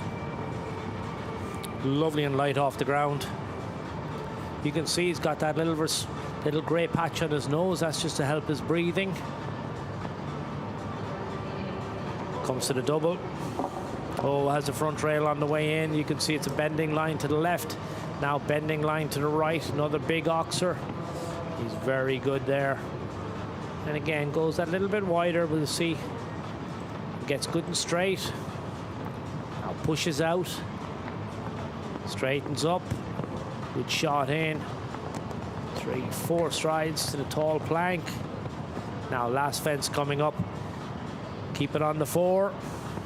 4 faults it is in 76-73 for Turkey's Alessa Irigo Zazari and Dawson.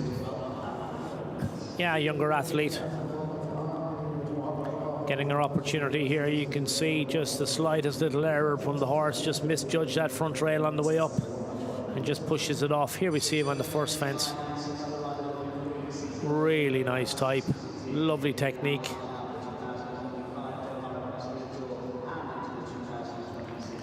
Yeah, well-deserved pat. Moving on then to the German rider, Torben Klonbrandt, with an Irish-German connection with this 10-year-old Irish sport horse gelding, it's HK Carrera. And a rider that's widely respected for his ability to produce young talent. It's Torben Klonbrandt, Germany. Yeah, just bred by Andrew Hughes and a stag stud. Again, Torben, a prolific producer of horses, bringing him up to this level. We saw him here last year, jumping in the Grand Prix. Now sits up and waits on the 7. Good in the combination, and again, really demonstrating what the rider has to do. Sits lovely and still, keeps your horse balanced. This isn't going to be a winning round, this is an educating round. Not hanging around though, knows a clear round. If he can keep it nice and neat, might get him some prize money. So stays lovely and smooth. Now, good presentation here. Yep, gives the horse every chance. Now you can see again, keeps the horse nice and wide, gives him every chance. Oh, and that back rail unfortunately is gone again. It's a difficult turn back. You're jumping into the corner when you want to go right-handed. Now, sets up the last line. Horse has loads of stride and nice and careful on the plank. Solid performance. Disappointed with the fence down, I'm sure. 4 faults then in 74.49 as he crosses the finish line. Germany's Torben Kloenbrandt with that gelding HK Carrera. Yeah, I can just see here that difficult fence. Everything is pushing you to the corner to go left-handed when you actually want to go right-handed. You can see, I think the horse actually caught that with his girth, with his stud guard. Very good everywhere else. Real solid performance from a nice 10-year-old horse. Well, we go to another 10-year-old. Really good breeding on this. As you see, Torben clear that plank. This is a clear-round machine, a mare that is one of the most reliable horses for this Jordanian rider. It's Nasu Keali, which is a mare by Armitage Boy out of a De Montesime dam, and goes for Jordan. Again, you can see Hackamore and a snaffle bridle. Horse is really expressive in the air. Watch how she hinges behind the saddle, really throws her hind end up in the air. Again, loads of power. Now he needs to control here, ups on the 7. She's very good. Coming out, unfortunately, the first 2 parts of the combination down. Very light on her feet. Now just going to stay a little bit wider, get nice and straight to this. Knows that his chances of a podium are long gone with 2 fences down, but wants to educate this 10-year-old mare. Great experience here underneath the bright lights in this fantastic stadium. Great atmosphere.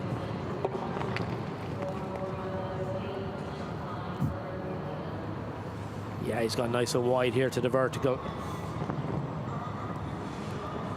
And I'm sure she has plenty stride. He'll opt for the 4-stride pattern here after this Oxer. 4 strides. Last fence coming up. Is going to finish on the 8 falls. Can he leave it at that? Yeah, he does, but also into time, 80.03. That's total of 10, 8 for jumping and 2 for time for Jordan's Nasu Keali and Grande di Punta. Here we see in the combination. Opted for the 7-stride pattern on the way up. Didn't work out, just wanted to pop in over the first part. This is this big wide Oxer with the little 2 small water trays underneath it. Look how scopy that mare is. When she gets there and it's nice and organized, she's very talented. Proceeding to our next with 12 left to go and just the 5 clears so far. The Dual Sport Master, previous top-level eventer, now switched to show jumping, is Duarte Sabre. He goes with Fernhill Leonardo, the prefix of Carol G, this 10-year-old gal. Yeah, I'm especially amused out of a Voltaire mare, KPWN breeding. Ooh, punches out the front rail, turned up the inside line. No, didn't work out on that occasion. Duarte started off with a real good rhythm, nice and strong. Fernhill Leonardo now is going to have just use this now to learn, get a bit of experience. And another one punches that pole out of it as well.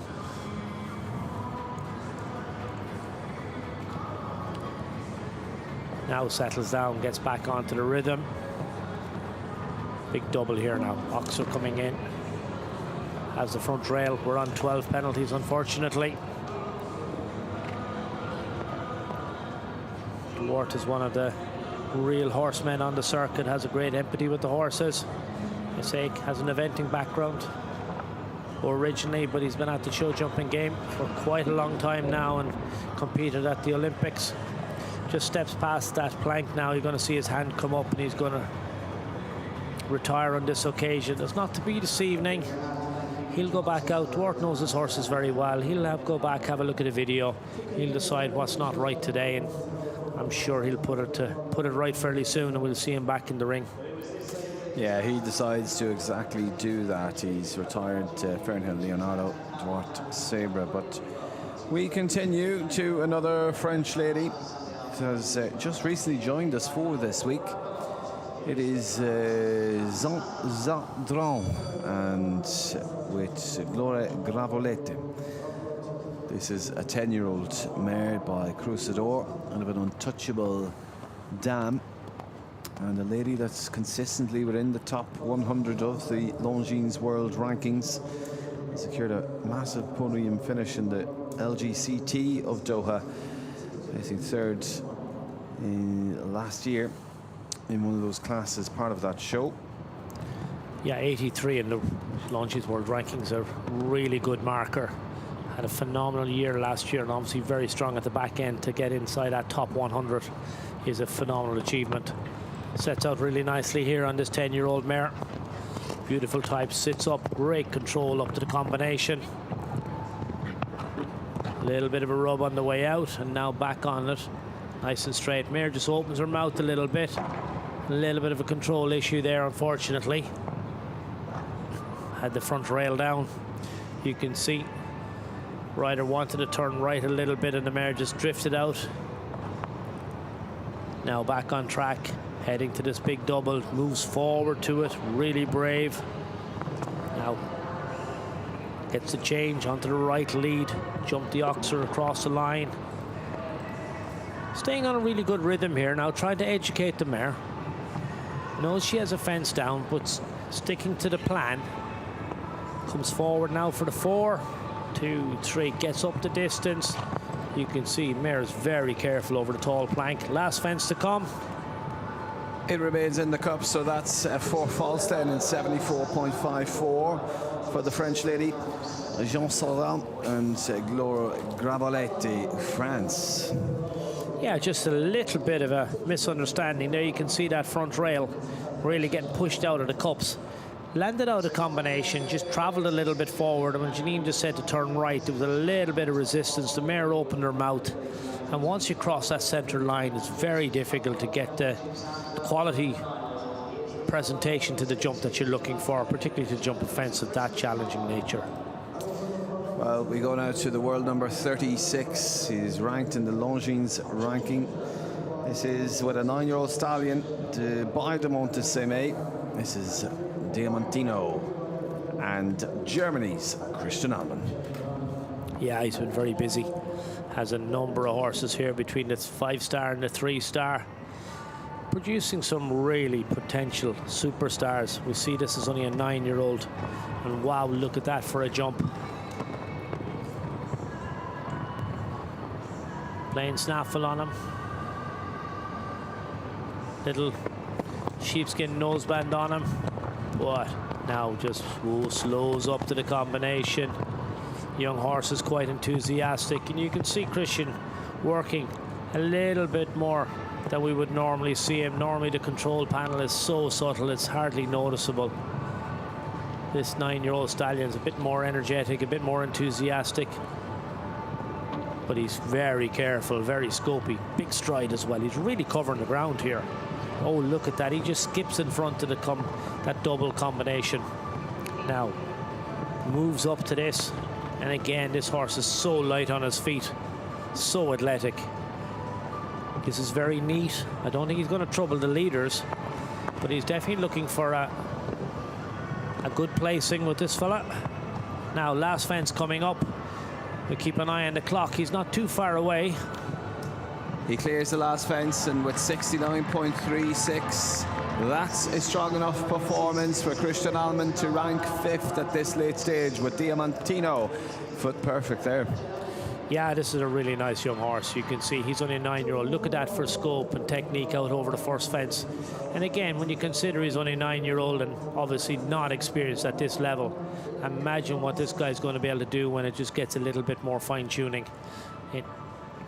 super there in the combination. Look at that for technique coming out again as he trots out of the arena. Well, let's hear from one of the riders that has just competed here at this later stages of the competition, Jean Sadran. Jean Sadran, thank you for joining me straight from the main arena. Tell me, how was it like out there? She was really nice. I'm really happy to be back there. And yeah, the show started well for me. My two other horses jumped really good. And the stadium is already really nice, and I'm really happy to compete there. And it's a tough course out there, you know, there's not many clears. Yeah, it's really a tough run, so not so much many clear, but Juliano know exactly what he needs to do, and tonight we have a nice run. Well done, and thank you for talking to us. Thank you. Well, lovely to hear from one of the riders, especially that has just competed here in the Longines arena. Interesting to hear, Tom, some of these riders at this late stage with just the 6 clears, will they have adjusted their plan going into the arena? And then also, maybe if they do knock a fence, will they really push to be a fast 4 faulter? Not sure if fast 4 faulter is actually going to be, unless you have a very early fence down and you're really motivated. I think with 6 clear rounds, you need, you know, clear rounds is what you need. There's plenty of riders left in the last section that are going to want to give it a go. Hassan Turk, obviously, Emilian Gardiano, Laura Tribe has been on such a roll. And then look, Scott Brack, Matt Cooner, Millie Allen, Abdul Said, Jana Frederick Meyer Zimmerman. They're all winners. They're all Grand Prix. They're all 5-star winners. So it's going to be a good scrap, I think, for that between the last section. They're all coming in here. They have the benefit of seeing everybody else, and they know what the course is, they know where the challenges are. Hans-Dieter Dreyer down the far end there with Elysium. He'll definitely fancy his chances. There's a lot of very talented riders in that warm-up at the moment who would all fancy their chances of doing something. There's our interviewee back on her horse again, cooling it off, really professional now. You can see everything being done to make sure these horses have every opportunity. So you can just see really nice steady trot. Just let the horse chill out, relax, get her heartbeat back down, get all that lactic acid out of her muscles. She'll be back in the ring again tomorrow. That is the leaderboard at the moment. 6 clears and 6 displayed on your screen. But interestingly, joint first, 76.76. We've seen the warm-up there, Tom, for some of the viewers across the network. Talk us through what happens in that warm-up. So you will have seen some of the stewards, but the practice fences, walk us through. We'll have 2 or 3 fences, maybe one vertical, 2 oxers. All the riders will come in. They'll have their own system, basically. But look, it's like any athlete. You've got to warm up your horse and get them warm, get their muscles warmed up, get them up to sort of competition, get their heart rate up. They'll just do a little bit of walk, trot, then a bit of canter, then they'll build that up. They'll maybe take a few minutes, then let the horse walk, chill out, relax, and then they'll start their jumping. And that's particular to each rider, but somewhere between sort of 12, maybe 15 fences in the warm-up arena. Starting off nice and small, a little vertical, just get the horse's muscles warmed up. And then depending on the individual horse, what they want, they'll jump maybe 3 or 4 verticals, build it up to what one. This is a 1.50 m track. It's unlikely they're going to jump that big out in the warm-up. Probably jump up to about 1.40 m. Then they'll go to the oxer, and again they'll start off nice and small and they'll build that up. A lot of riders will jump a decent size oxer, maybe the same size as the first fence before, and then they'll go back and possibly jump a tall vertical. That would sort of be kind of a normal pattern for these riders. And then walk up the chute, go through your plan. Maybe your trainer's there with you. You'll go through the numbers, refresh it a little bit like you'll see any athlete. Maybe the downhill skiers go through that mind map that you have, and then the bell goes and off with you.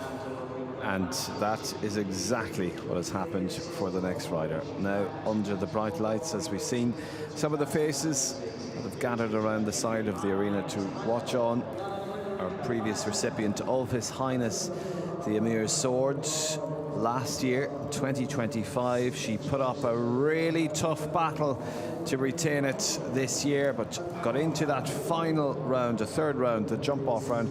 Wasn't able to quite do it, but she is very much on form. She's ranked 41 in the world with Iron Dams, high level for Germany, Jana Frederica Meyer Zimmermann. Yeah, 11-year-old mare by Livello. Starts off as she means to continue. Lovely and neat back to the second, third fence. Now leaves out a stride up to the combination. Bit of encouragement to the last part. Now straight. Look at that for intensity. You can see really focus on the next race. She's riding every stride on this mare, and that's what you want to do. Now takes a little settle. This is in a Hackamore. She's really galloping here. Now she sets sail up to the double combination. Oxer in, vertical out. Now goes a little bit wider. This is the ride. This is the approach I think you need. Drifts across it now. Just takes a little breather. Now lines up the vertical. Comes on the angle. Really comes from right to left. Now bends the horse around her inside leg. You can see her really encouraging. Sets sail to the planks.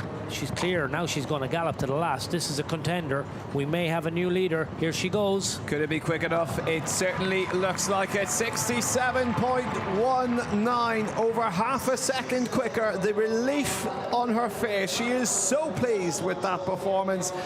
Iron Dams high level, and Germany's Jana Frederica Meyer-Zimmermann goes into the lead. Yeah, the body language said it all. You can see she set sail from the very first fence, galloped down. She set off with purpose. The mare was phenomenal all the way through.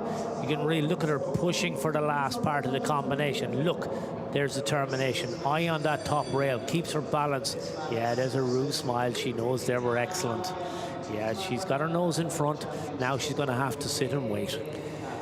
Well, you could see the determination on her face as she went round counting every stride. But this man is a big winner here in Doha. In fact, he's a two-time Longines Global Championship Grand Prix winner here in Alshaqab. Riding Watnan Zazu von Klashoff, a 12-year-old mare, is Belgium's Abdel Said, ranked 20th in the world. Yeah, we go from one 5-star Grand Prix winner to another multiple 5-star Grand Prix winner. And now watch this guy. He knows his way around. He's a winner as well. Very smooth. Turns up really tight here to the third fence. He's going to come up on the 6. He has to. But beautifully presented. Great control in. Skips through the middle part. Horse really light on his feet. And now push. A little bit of leg on. 1, 2, 3, 4, 5. Drops back really quickly. Oh no. That top rail is gone. That's one of our serious contenders out of contention. And another rail afterwards. He'll keep coming now, I suspect. Jumps the double. Now he'll go a little bit wider. He knows he's on the 8 falls. These guys have such feeling. They know exactly what's going on. They can really read the situation. So a little bit wider here.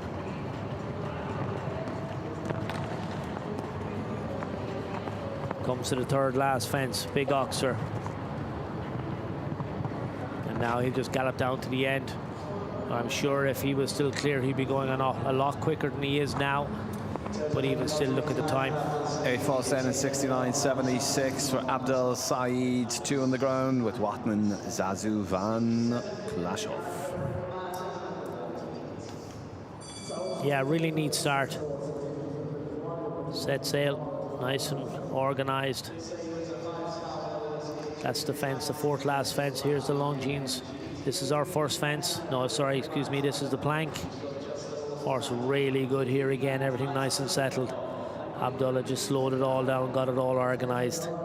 But it was the tall style at 6, the tall vertical at 7. We go now to what I like to call the British Speed Queen. She's an 11-time European medalist already early in her career. Youth level, transitioned very well to the senior level with a 10-year-old mare now. Quickly D, Van Het, Leersen Lidenhof, Millie Allen, Great Britain. Starting off nice and organised.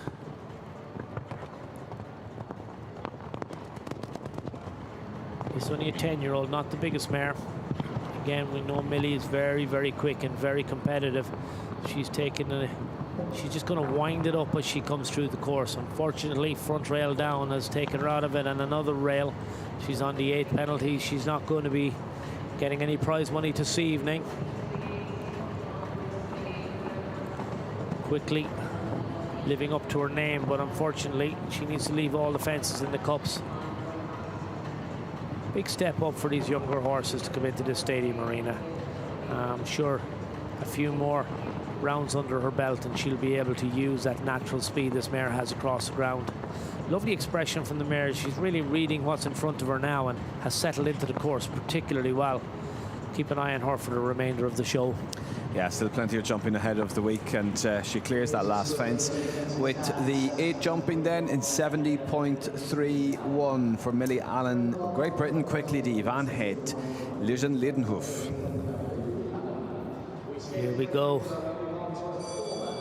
You can see that front rail just getting pushed out.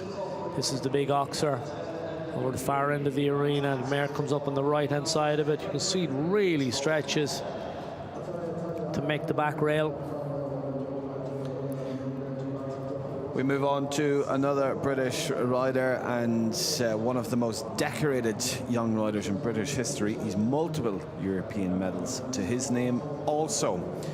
He's the winner of a 2-star Grand Prix early in this 10-week tour, in the first week in fact, and we'll have some great advice at the in-out gate and in the warm-up with his mum and dad, former Olympians, giving him lots of advice, I'm sure. Ollie Fletcher rides Casanova 1 BVLZ, Great Britain.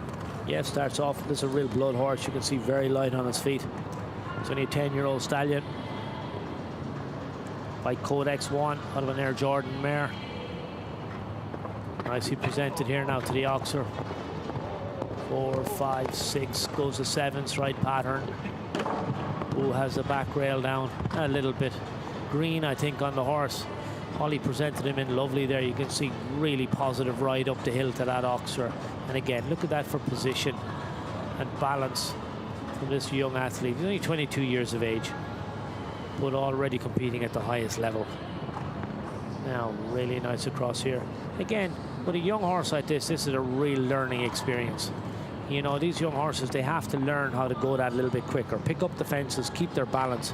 You know, they have to work with the rider. It doesn't just happen overnight. It takes years of production, years of training. And look, you've got to get into the arena and teach these horses what's required of them to be competitive at this level. Horse is finishing up really, really well here now. You can actually see the horse improve as he goes through the track. Gets a little bit more comfortable. Watch his ears as well. You can see he's starting to listen to Ollie. I think he'd be very happy with that performance. Really smart round. 4 false then, just the one down. Unfortunate for the young man from Great Britain, Ollie Fletcher. Casanova 1 BVLZ. This is coming down to the first fence. Again, watch Ollie here. Body, lovely position. Look at his hands. Again, look, he's in the air. He's already looking for the next fence. Doesn't take his eye off it. Keeps that focus all the way through. Keeps his balance. Look, lovely soft hand. Middle part of the combination down. I don't think there's anything Ollie could do. Next to a giant of show jumping, it's Hansi Dreher. This is Elysium, his 14-year-old gelding, ranked 55 in the Longines World Rankings, Germany. Yeah, he was on fire last week. He was actually, I think every class he put on a serious performance. Got a number of very good placings. If he can hit a real sweet rhythm with this guy, they could be contenders. Elysium's a very talented horse. Loads of experience. You can see he just skips through the combination. Hansi's on fire these days, so if he can keep it going now and stay on that really smart rhythm, himself and Elysium are very quick. That's very tight back there. That's the tightest we've seen of anybody. He's in contention. Now pops into the double. Oh, unfortunately, the back rail is gone. That was the slightest of touches. This was a super round. You can see he's on the inside track everywhere. Beautiful rhythm all the way through. Without that fence down, he definitely would have been a contender. He's staying on a good pattern now. We're just going to have to judge and see if we think he would have been quick enough. Looking for a quick 4 falter, as you had asked me earlier on. Look at the time. Yeah, looking for that quick 4 false, not forgetting that it is a qualifier for the Grand Prix. So 66.75 and 4 for Hansi Dreher and Elysium, Germany. That is the quickest of the 4 falters by a distance. And the quickest round we've seen this evening. Elysium was very, very good. Just this is the most unlucky fence down I've seen this evening. That's the slightest of touches. Unfortunately, we're not going to see it again, but they'll shake it ahead. Well, Well, the time to beat is 67.19 as Hassan Center goes for Turkey. Just 4 days ago, secured a brilliant 4th place in our 150 5-star class here in Alshaqab. He rides Avant Trois. Avant Trois is very quick across the ground. He's not the biggest horse. We've seen him here over the weeks. Very, very competitive. Hassan, you can see, knows the horse so well. Comes out on the right-hand side of the combination. He's going to save every inch that he can around this track. This is a really careful little horse. Watch him through the corner here now. Not super tight. This is a percentage round. He's not going to be quick enough to trouble the leaders, I don't believe. But he wants a good placing and he wants a good qualification for the Grand Prix. Little rub on the vertical. Now again, Oxer coming up, jumps it across the angle, make sure he stays nice and straight. And you can see, comes through the corner, not really up against the railing. Slows up a little bit. We've seen Hassan, when he wants to win a class, he doesn't take a pull. Now let's see what he does here. Little horse opens his stride, really good and super careful on the plank. Last fence coming up. Won't be quick enough to go into the lead, but a good clear and 71.85. He'll be pleased with that, as that produces the 8th clear and into rank 7th. Hassan Center. Hassan knew exactly what he was doing here. His little horse is a real trier. He made a tactical decision to be neat and tidy everywhere, keep up a nice rhythm, but he knew that he was just slightly outside those really competitive lines. But he knew if he got a clear round, leave all the poles in the cups, that he's going to get some prize money. Well, 4 big names left to go to finish us off here tonight, and the speed merchant himself from Italy. He's ranked 48 in the world by the Nicolage the Music. A 13-year-old stallion is Emanuele Guardiano. Yeah, he's setting off at pace already. You can see 7 up the first distance, comes up to 6 here now into the combination. Watch this horse, he's so good with his body in the air. Really opens his shoulder, and then real awareness of where his hind end is. So skips over that big oxer now. You can see Mayo sits back up to that tall vertical. He's so quick back here again. Skips over that. Now he can keep galloping here. He knows his horse has a lot of scope and uber careful. Backs off. Now he means business. He needs to keep it coming here now. Get the turn back as quick as he can. Doesn't lose any time. Really neat. He's on the inside line. Jumps on the angle. Now he gallop up here to this oxer. Keep coming on the 4 to the plank. Helps them off the ground. Last fence coming up. We have a contender. Is this going to take over the lead? Let's see. It's quick. It's not as precise as he was hoping as the front rail of that last fence goes, and you could see the disappointment as he sighs when he hears the pole hit the ground. A quick 4 faults it is for Emanuele Guardiano. Oh, he did everything. He was foot perfect all the way around. Presented his horse to every fence going forward. Look at the horse. He's got such a conscience. Brilliant. Just that last fence, the off 4. This timing wasn't as neat as it wanted to be. Emmanuel, he can't believe it. He beat the clock. Yeah, would have been good enough to go into the lead there here tonight, but the 4 faults, the fastest of the 4 faulters, means he ranks 9th. With the 3 left to go, the winner of the first competition here this week. For France, Laura Triba and Catania. This young French lady has taken this show by storm. She was brilliant last week. She's a winner already. And here we go. Sets out on a nice rhythm here. It's not a match-winning pace. Goes on the 7th stride to the combination, gives herself plenty of room inside. You can see the horse really light on his feet. And now keeps coming up here. Oh, has that front rail down. 11-year-old by my Lord Qatar. You can see, she knows she's at a fence down. She just goes that little bit wider now. Good into the double. And again, you can see just goes that little bit wider, gets a really good shot to the oxer. Keeps her horse nice and organized. Straight to the vertical. And you can see, gets the horse around her inside leg, nice and straight. Horse Horse has loads of stride. She actually has to wait on that 4 stride distance. Last fence coming up. This is a really lovely canter on this horse. Covers the ground so well. 4 faults in 74.69. France's La Triba and Catania. This is that fence again. It's had a couple of plenty victims today. Back rail, front rail. Comes up just after the combination. It's quite a tight turn back to it. And super at the Longines planks. We proceed to the penultimate combination. He won 5 Grand Prix here, part of the Doha Equestrian Tour. 3 of them 5-star level. And that meant he officially returned to the top of the Longines World Rankings in February. He rides Hello Jefferson, a 17-year-old Belgian warm blood with so much experience. He remains one of the fastest and most powerful horses in the planet, evidenced by the Rolex Grand Slam win in Spruce Meadows. Scott Brash, Hello Jefferson, GB. Cruises up the first distance on the 7th stride. He's inside everybody else coming to the 3rd.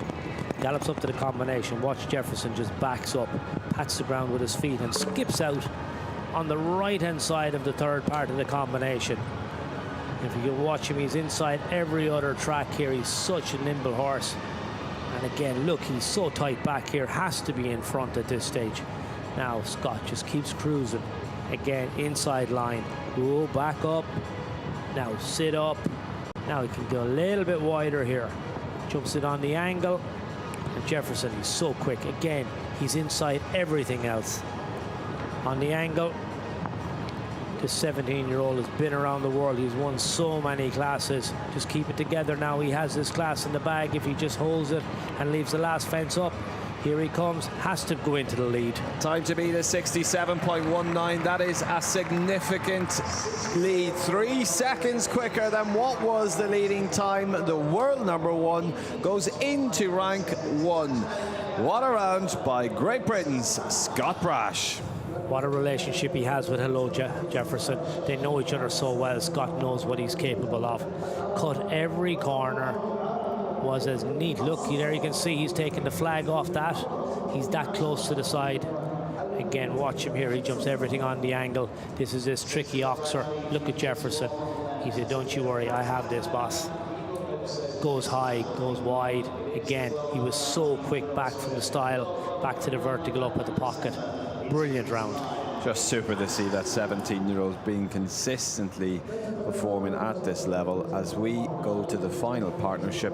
Scott Brash leads at 2nd is Yana Federica Meyer Zimmerman, and joint 3rd Marna Mondolo Zanatelli with Megan Mossinier.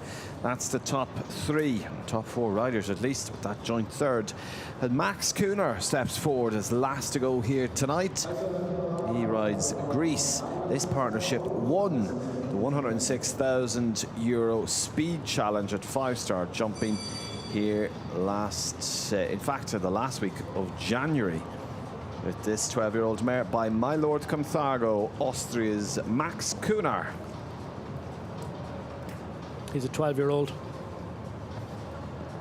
Plenty experience. Max won't be fazed by what's gone before him. He knows exactly what his horse is capable of doing. He's won at the highest level.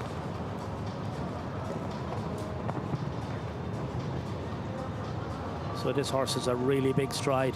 Max is just using that now and letting the horse travel as easy as he can. That's his quickest way from A to B. Just let this horse just float along.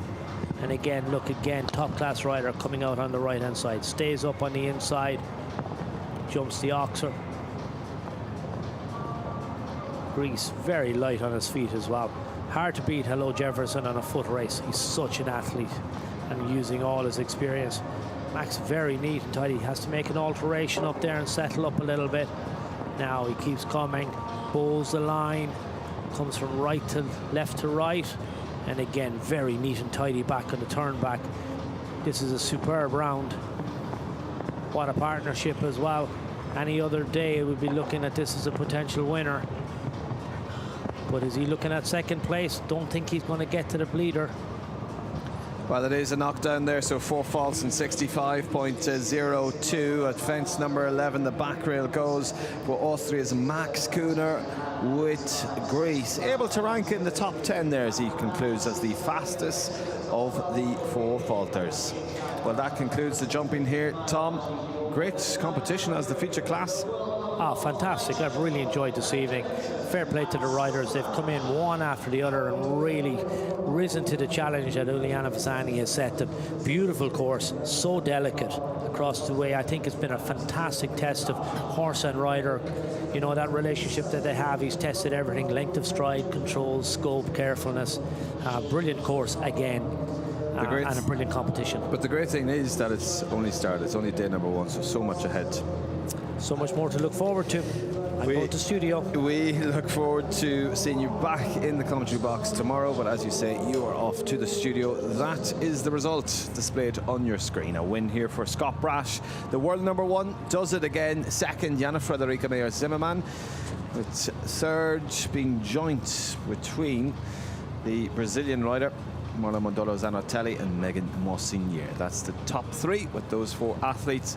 As we continue down the line, well, that is a superb competition, as it just gives us a little taste, as we say, of what is to come here this week. This is the CHI of Alshaqab, presented by Longines. We started off with 21 nations, a total of 41 starts in this €106,000 competition. We'll have the prize-giving ceremony in just a moment with further studio analysis. But from me, Killian Thornton, it's bye-bye for now.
What an incredible competition for this first day of the CHI Alshaqab event presented by Longines. A fantastic first day of competition with that opening 5-star 2-phase class, and now a 5-star speed won by the world number 1, Scott Brash.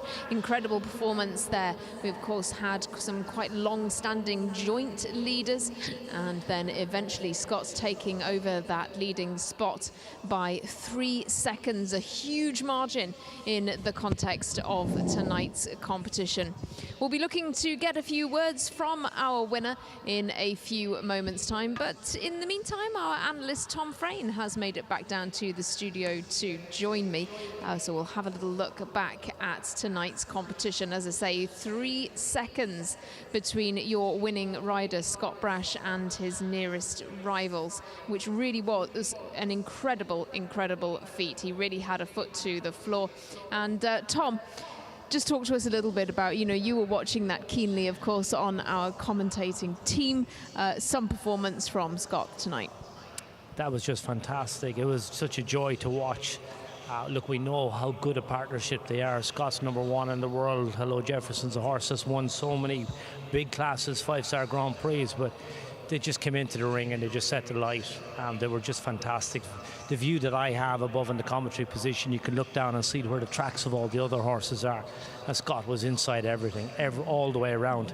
But Jefferson, if you look at him up close and see the expression on his face and the way he's reading what's happening, it's just intuitive. It looks like Scott's just sitting there. Now, we know that's not the case, but just the relationship between horse and rider is just so finely tuned. They just know what's happening before they've got there. It was a fantastic performance. He was over 3 seconds quicker than the second and joint second horses. It was fantastic. Well, quite an incredible round to witness, and our team are down on the ground with Scott Brash, your winner tonight now. Scott, huge congratulations, another 5-star to the tally. Tell me about your round on Hello Jefferson. Yeah, Jefferson was incredible yet again. I was a bit lucky. Number one, I hit the wing, and then out the triple, I only have to think where I'm going next, and he's really on it. So I have to be careful of that in the future, just make sure keep him straight. But yeah, delighted with him. He's in top form. And that was a 3-second margin there. Where do you think you saved the time? He's just quick all around the course, really. You know, if you can keep it smooth, do the numbers, he's always there or thereabouts. And he's obviously one of your most experienced horses here in age. Do you think that helps out here? Yeah, definitely. I know him so well. We really understand one another, and he's already looking for the next fence at his age. He knows what we're doing, and he loves his job. So yeah, he's a joy to ride. And you're edging away as number one in the Doha Equestrian Tour overall rankings. How do you think it's going overall for you? Good. Yeah, good. Well, thank you very much and congratulations. Thank you. Well, how is it going? Very well indeed, by the looks of it, for Scott Brash, who retains his world #1 title here this month, of course, with a fantastic record across this Doha Equestrian Tour so far.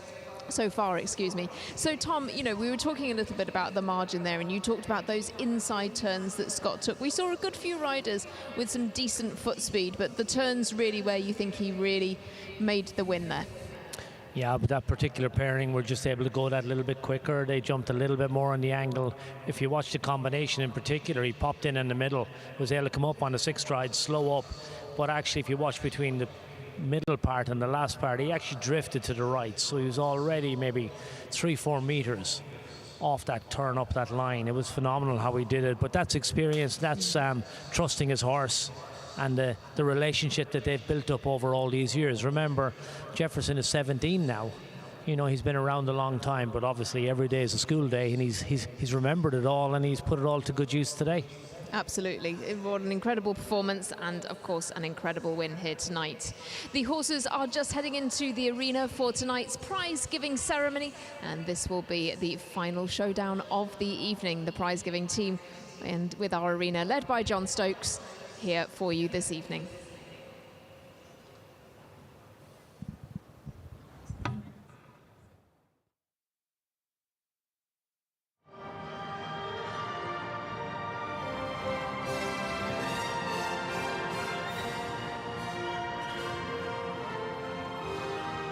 Ladies and gentlemen, boys and girls, please welcome in your winner tonight, world number one here in Alshaqab. It is for Great Britain, Hello Jefferson and Scott Brash. السيدات والسادة، لنرحب الآن لمراسم تتويج الأبطال لمسابقة 150 سنتيمتر، ولنبارك للمركز الأول المملكة المتحدة سكوت براش هيلو جيفرسون.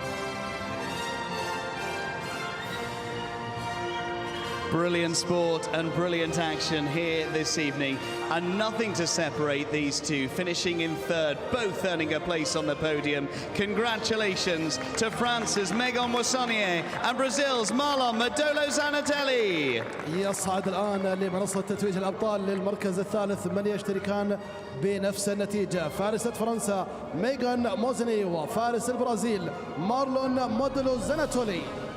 And congratulations in second. She's back here once more for Germany. Iron Dames High Level, Jana Frederika Meyer-Zimmermann. ألف مبروك لألمانيا المركز الثاني يانا فريدريك ماير زيمرمان. But top of the podium tonight for Great Britain, it's Hello Jefferson and Scott Brash. يصعد الآن المركز الأول فارس بريطانيا سكوت براش. السيدات والسادة الحضور الكرام، سيطلب منكم الآن السيد جون معلق اللغة الأجنبية الوقوف احتراما لعزف نشيد الوطني للبلد الفائز بريطانيا العظمى سكوت براش. Ladies and gentlemen, please, if able, be upstanding for the national anthem of tonight's winner, Scott Brash, for Great Britain.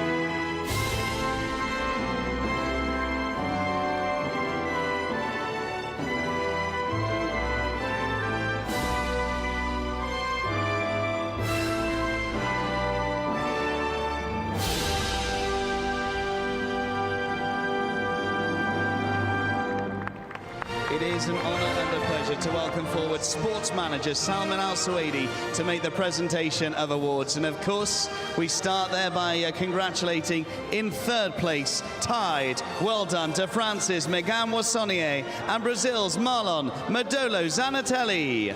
نسعد ونفتخر الآن بحضور المدير الرياضي السيد سالمين السويدي لتتويج الأبطال. Congratulations in second place. Alshaqab always bringing out the best in this lady. For Germany, Jana Friederike Meyer-Zimmermann. And the world number one is number one tonight here at the CHI of Alshaqab, presented by Longines, Hello Jefferson and Scott Brash.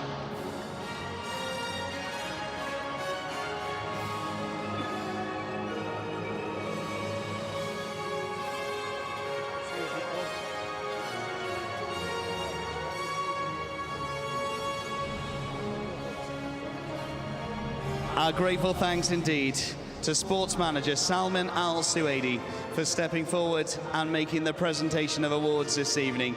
It has been sport that has truly been second to none, and we're only just getting started here for the CHI of Alshaqab, presented by Longines, building all the way through to Saturday night's CHI Grand Prix, the biggest of them all in terms of week number 6 here of the Doha Equestrian Tour. But they are back on board, they're chomping at the bit as we say congratulations to the winner tonight for Great Britain. It's Hello Jefferson and Scott Brash.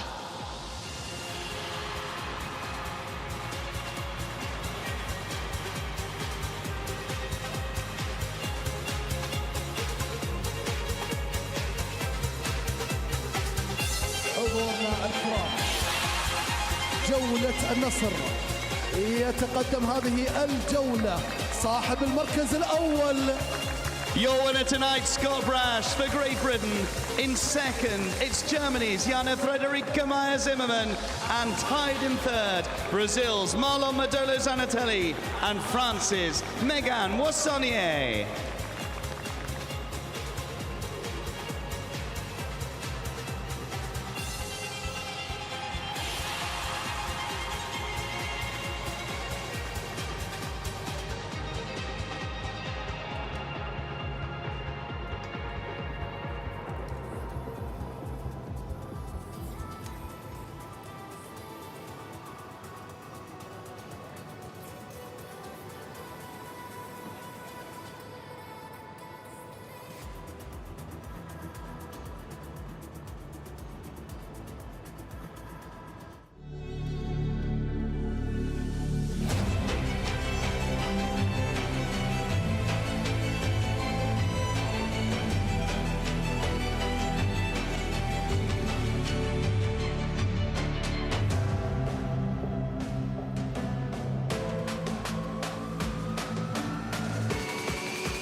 Well, a fabulous first night of action at CHI Alshaqab, presented by Longines. What a stage this is.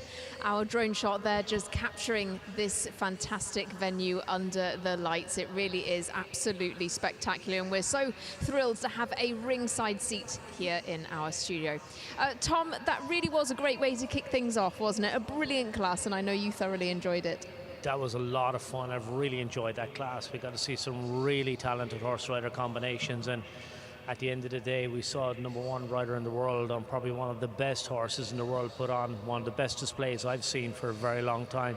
He really put that class to bed. To win it by 3 seconds is just goes to show how fast he actually was across what is a really delicate, careful 1.50 meter track. So fantastic performance. Let's look ahead to tomorrow then. We've got a 3-star class for everybody, and as well as a 5-star competition. So a 3-star speed, 5-star jump off class. That's set to be a big one too. Yeah, there's going to be a lot of riders who's kind of licking their wounds after this evening. That class might have got away from 1 or 2 that expected to get some prize money and get some ranking points out of it. They'll regroup this evening and they'll come back even stronger tomorrow. There's a lot of really nice horses, and all the riders, you know, the way we've discussed it, they've made a plan for this. So there's a lot of really nice horses in the stables waiting to come out for this 1.50 meter jump off class tomorrow. There's a lot of prize money, there's a lot of ranking points, and a lot of pride at stake. Absolutely. We very much are looking forward to tomorrow's action as well. We'll be back here in the studio to give you all the insights and analysis, and of course a real flavour of CHI Alshaqab. That first competition, the first horse will be into the ring at 6:30 local time. We're back here in the studio with you from 6 p.m. for that 3-star competition. The 5-star will be on at 9:30 p.m. local time. So do join us once again then. So it's good night from us in the studio, and we look forward to joining you tomorrow for day 2 of CHI Alshaqab, presented by Longines.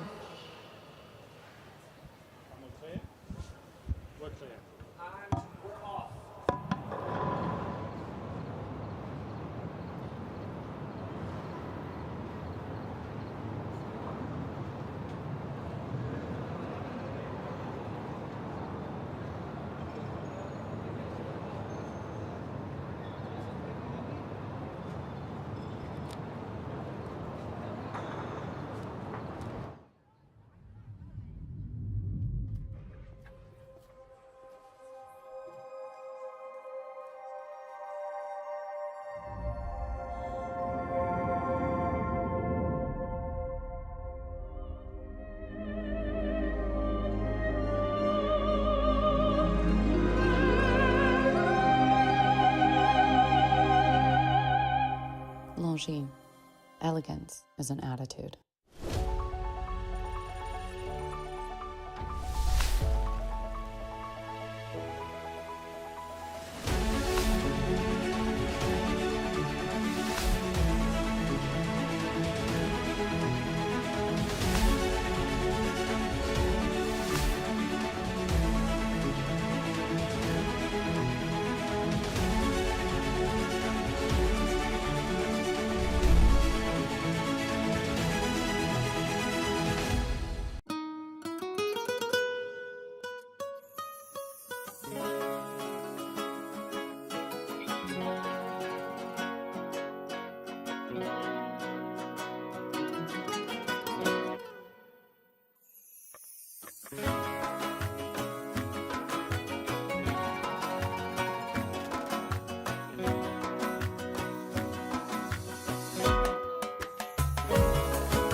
Welcome to the world's best airline, where the journey begins before you fly, where lounges are a destination in themselves, and your world is always within reach.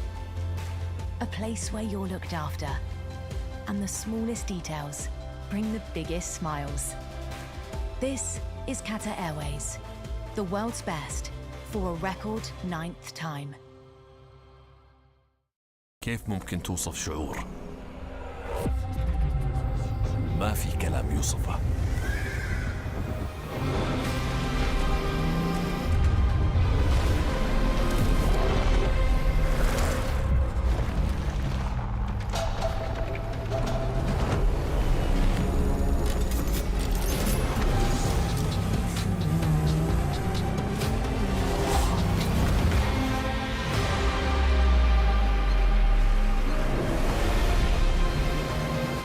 مشاعر ما يلزمها وصف.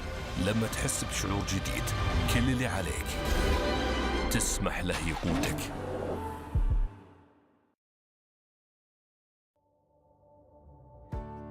The Labay app, your smart platform for managing your healthcare services at Hamad Medical Corporation. To register, download the Labay app from the App Store. Log in using your Qatar National Authentication ID. Enable fingerprint or facial recognition for easy login. Then enable notifications to receive appointment alerts and changes. With the app, you can view upcoming medical appointments with ease, reschedule or cancel appointments with just one step, view your medical file, test results, and prescriptions, self-assess your health using artificial intelligence technology.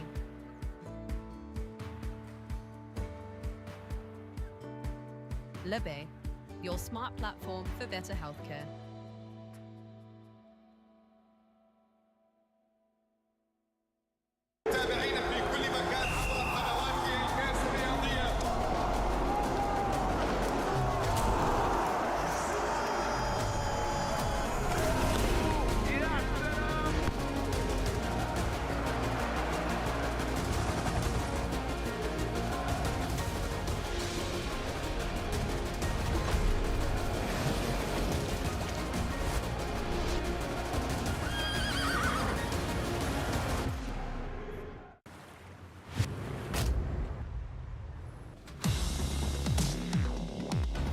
We are here to assist on the field, on the sidelines.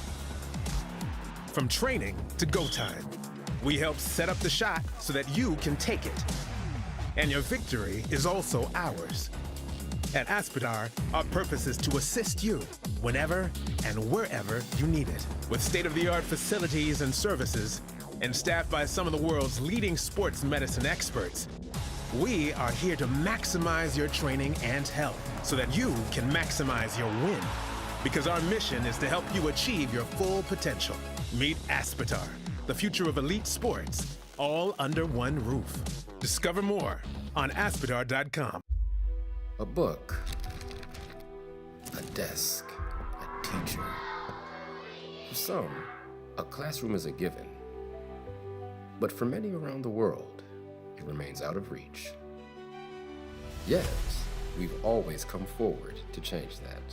Education above all is dedicated to making quality education accessible to all.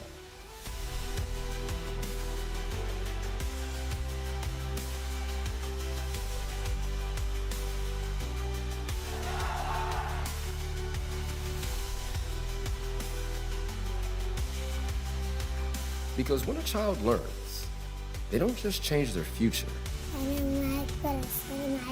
I want to be a pilot. I've dreamt of being a scientist. Doctor. I want to work where I can help people. They change the world around them.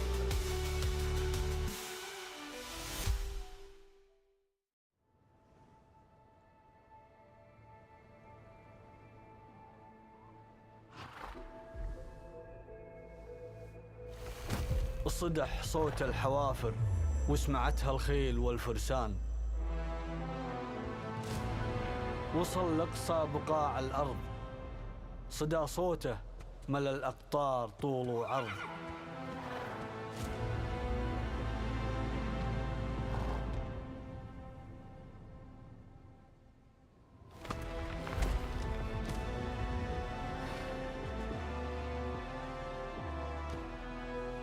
تسابق له من اللهفة بنات الريح، ما تقف لو تسير الريح عكس الريح.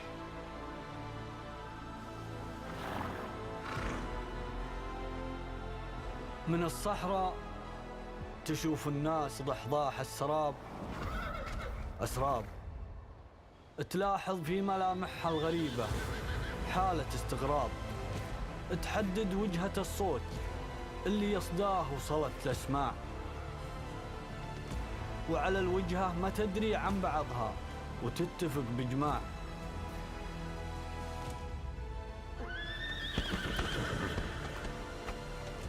تجي من كل دار وكل صوب، ترابط بين أحاسيس وقلوب، تجمعنا الهواية والمحبة هنا من حيث تجتمع الشعوب.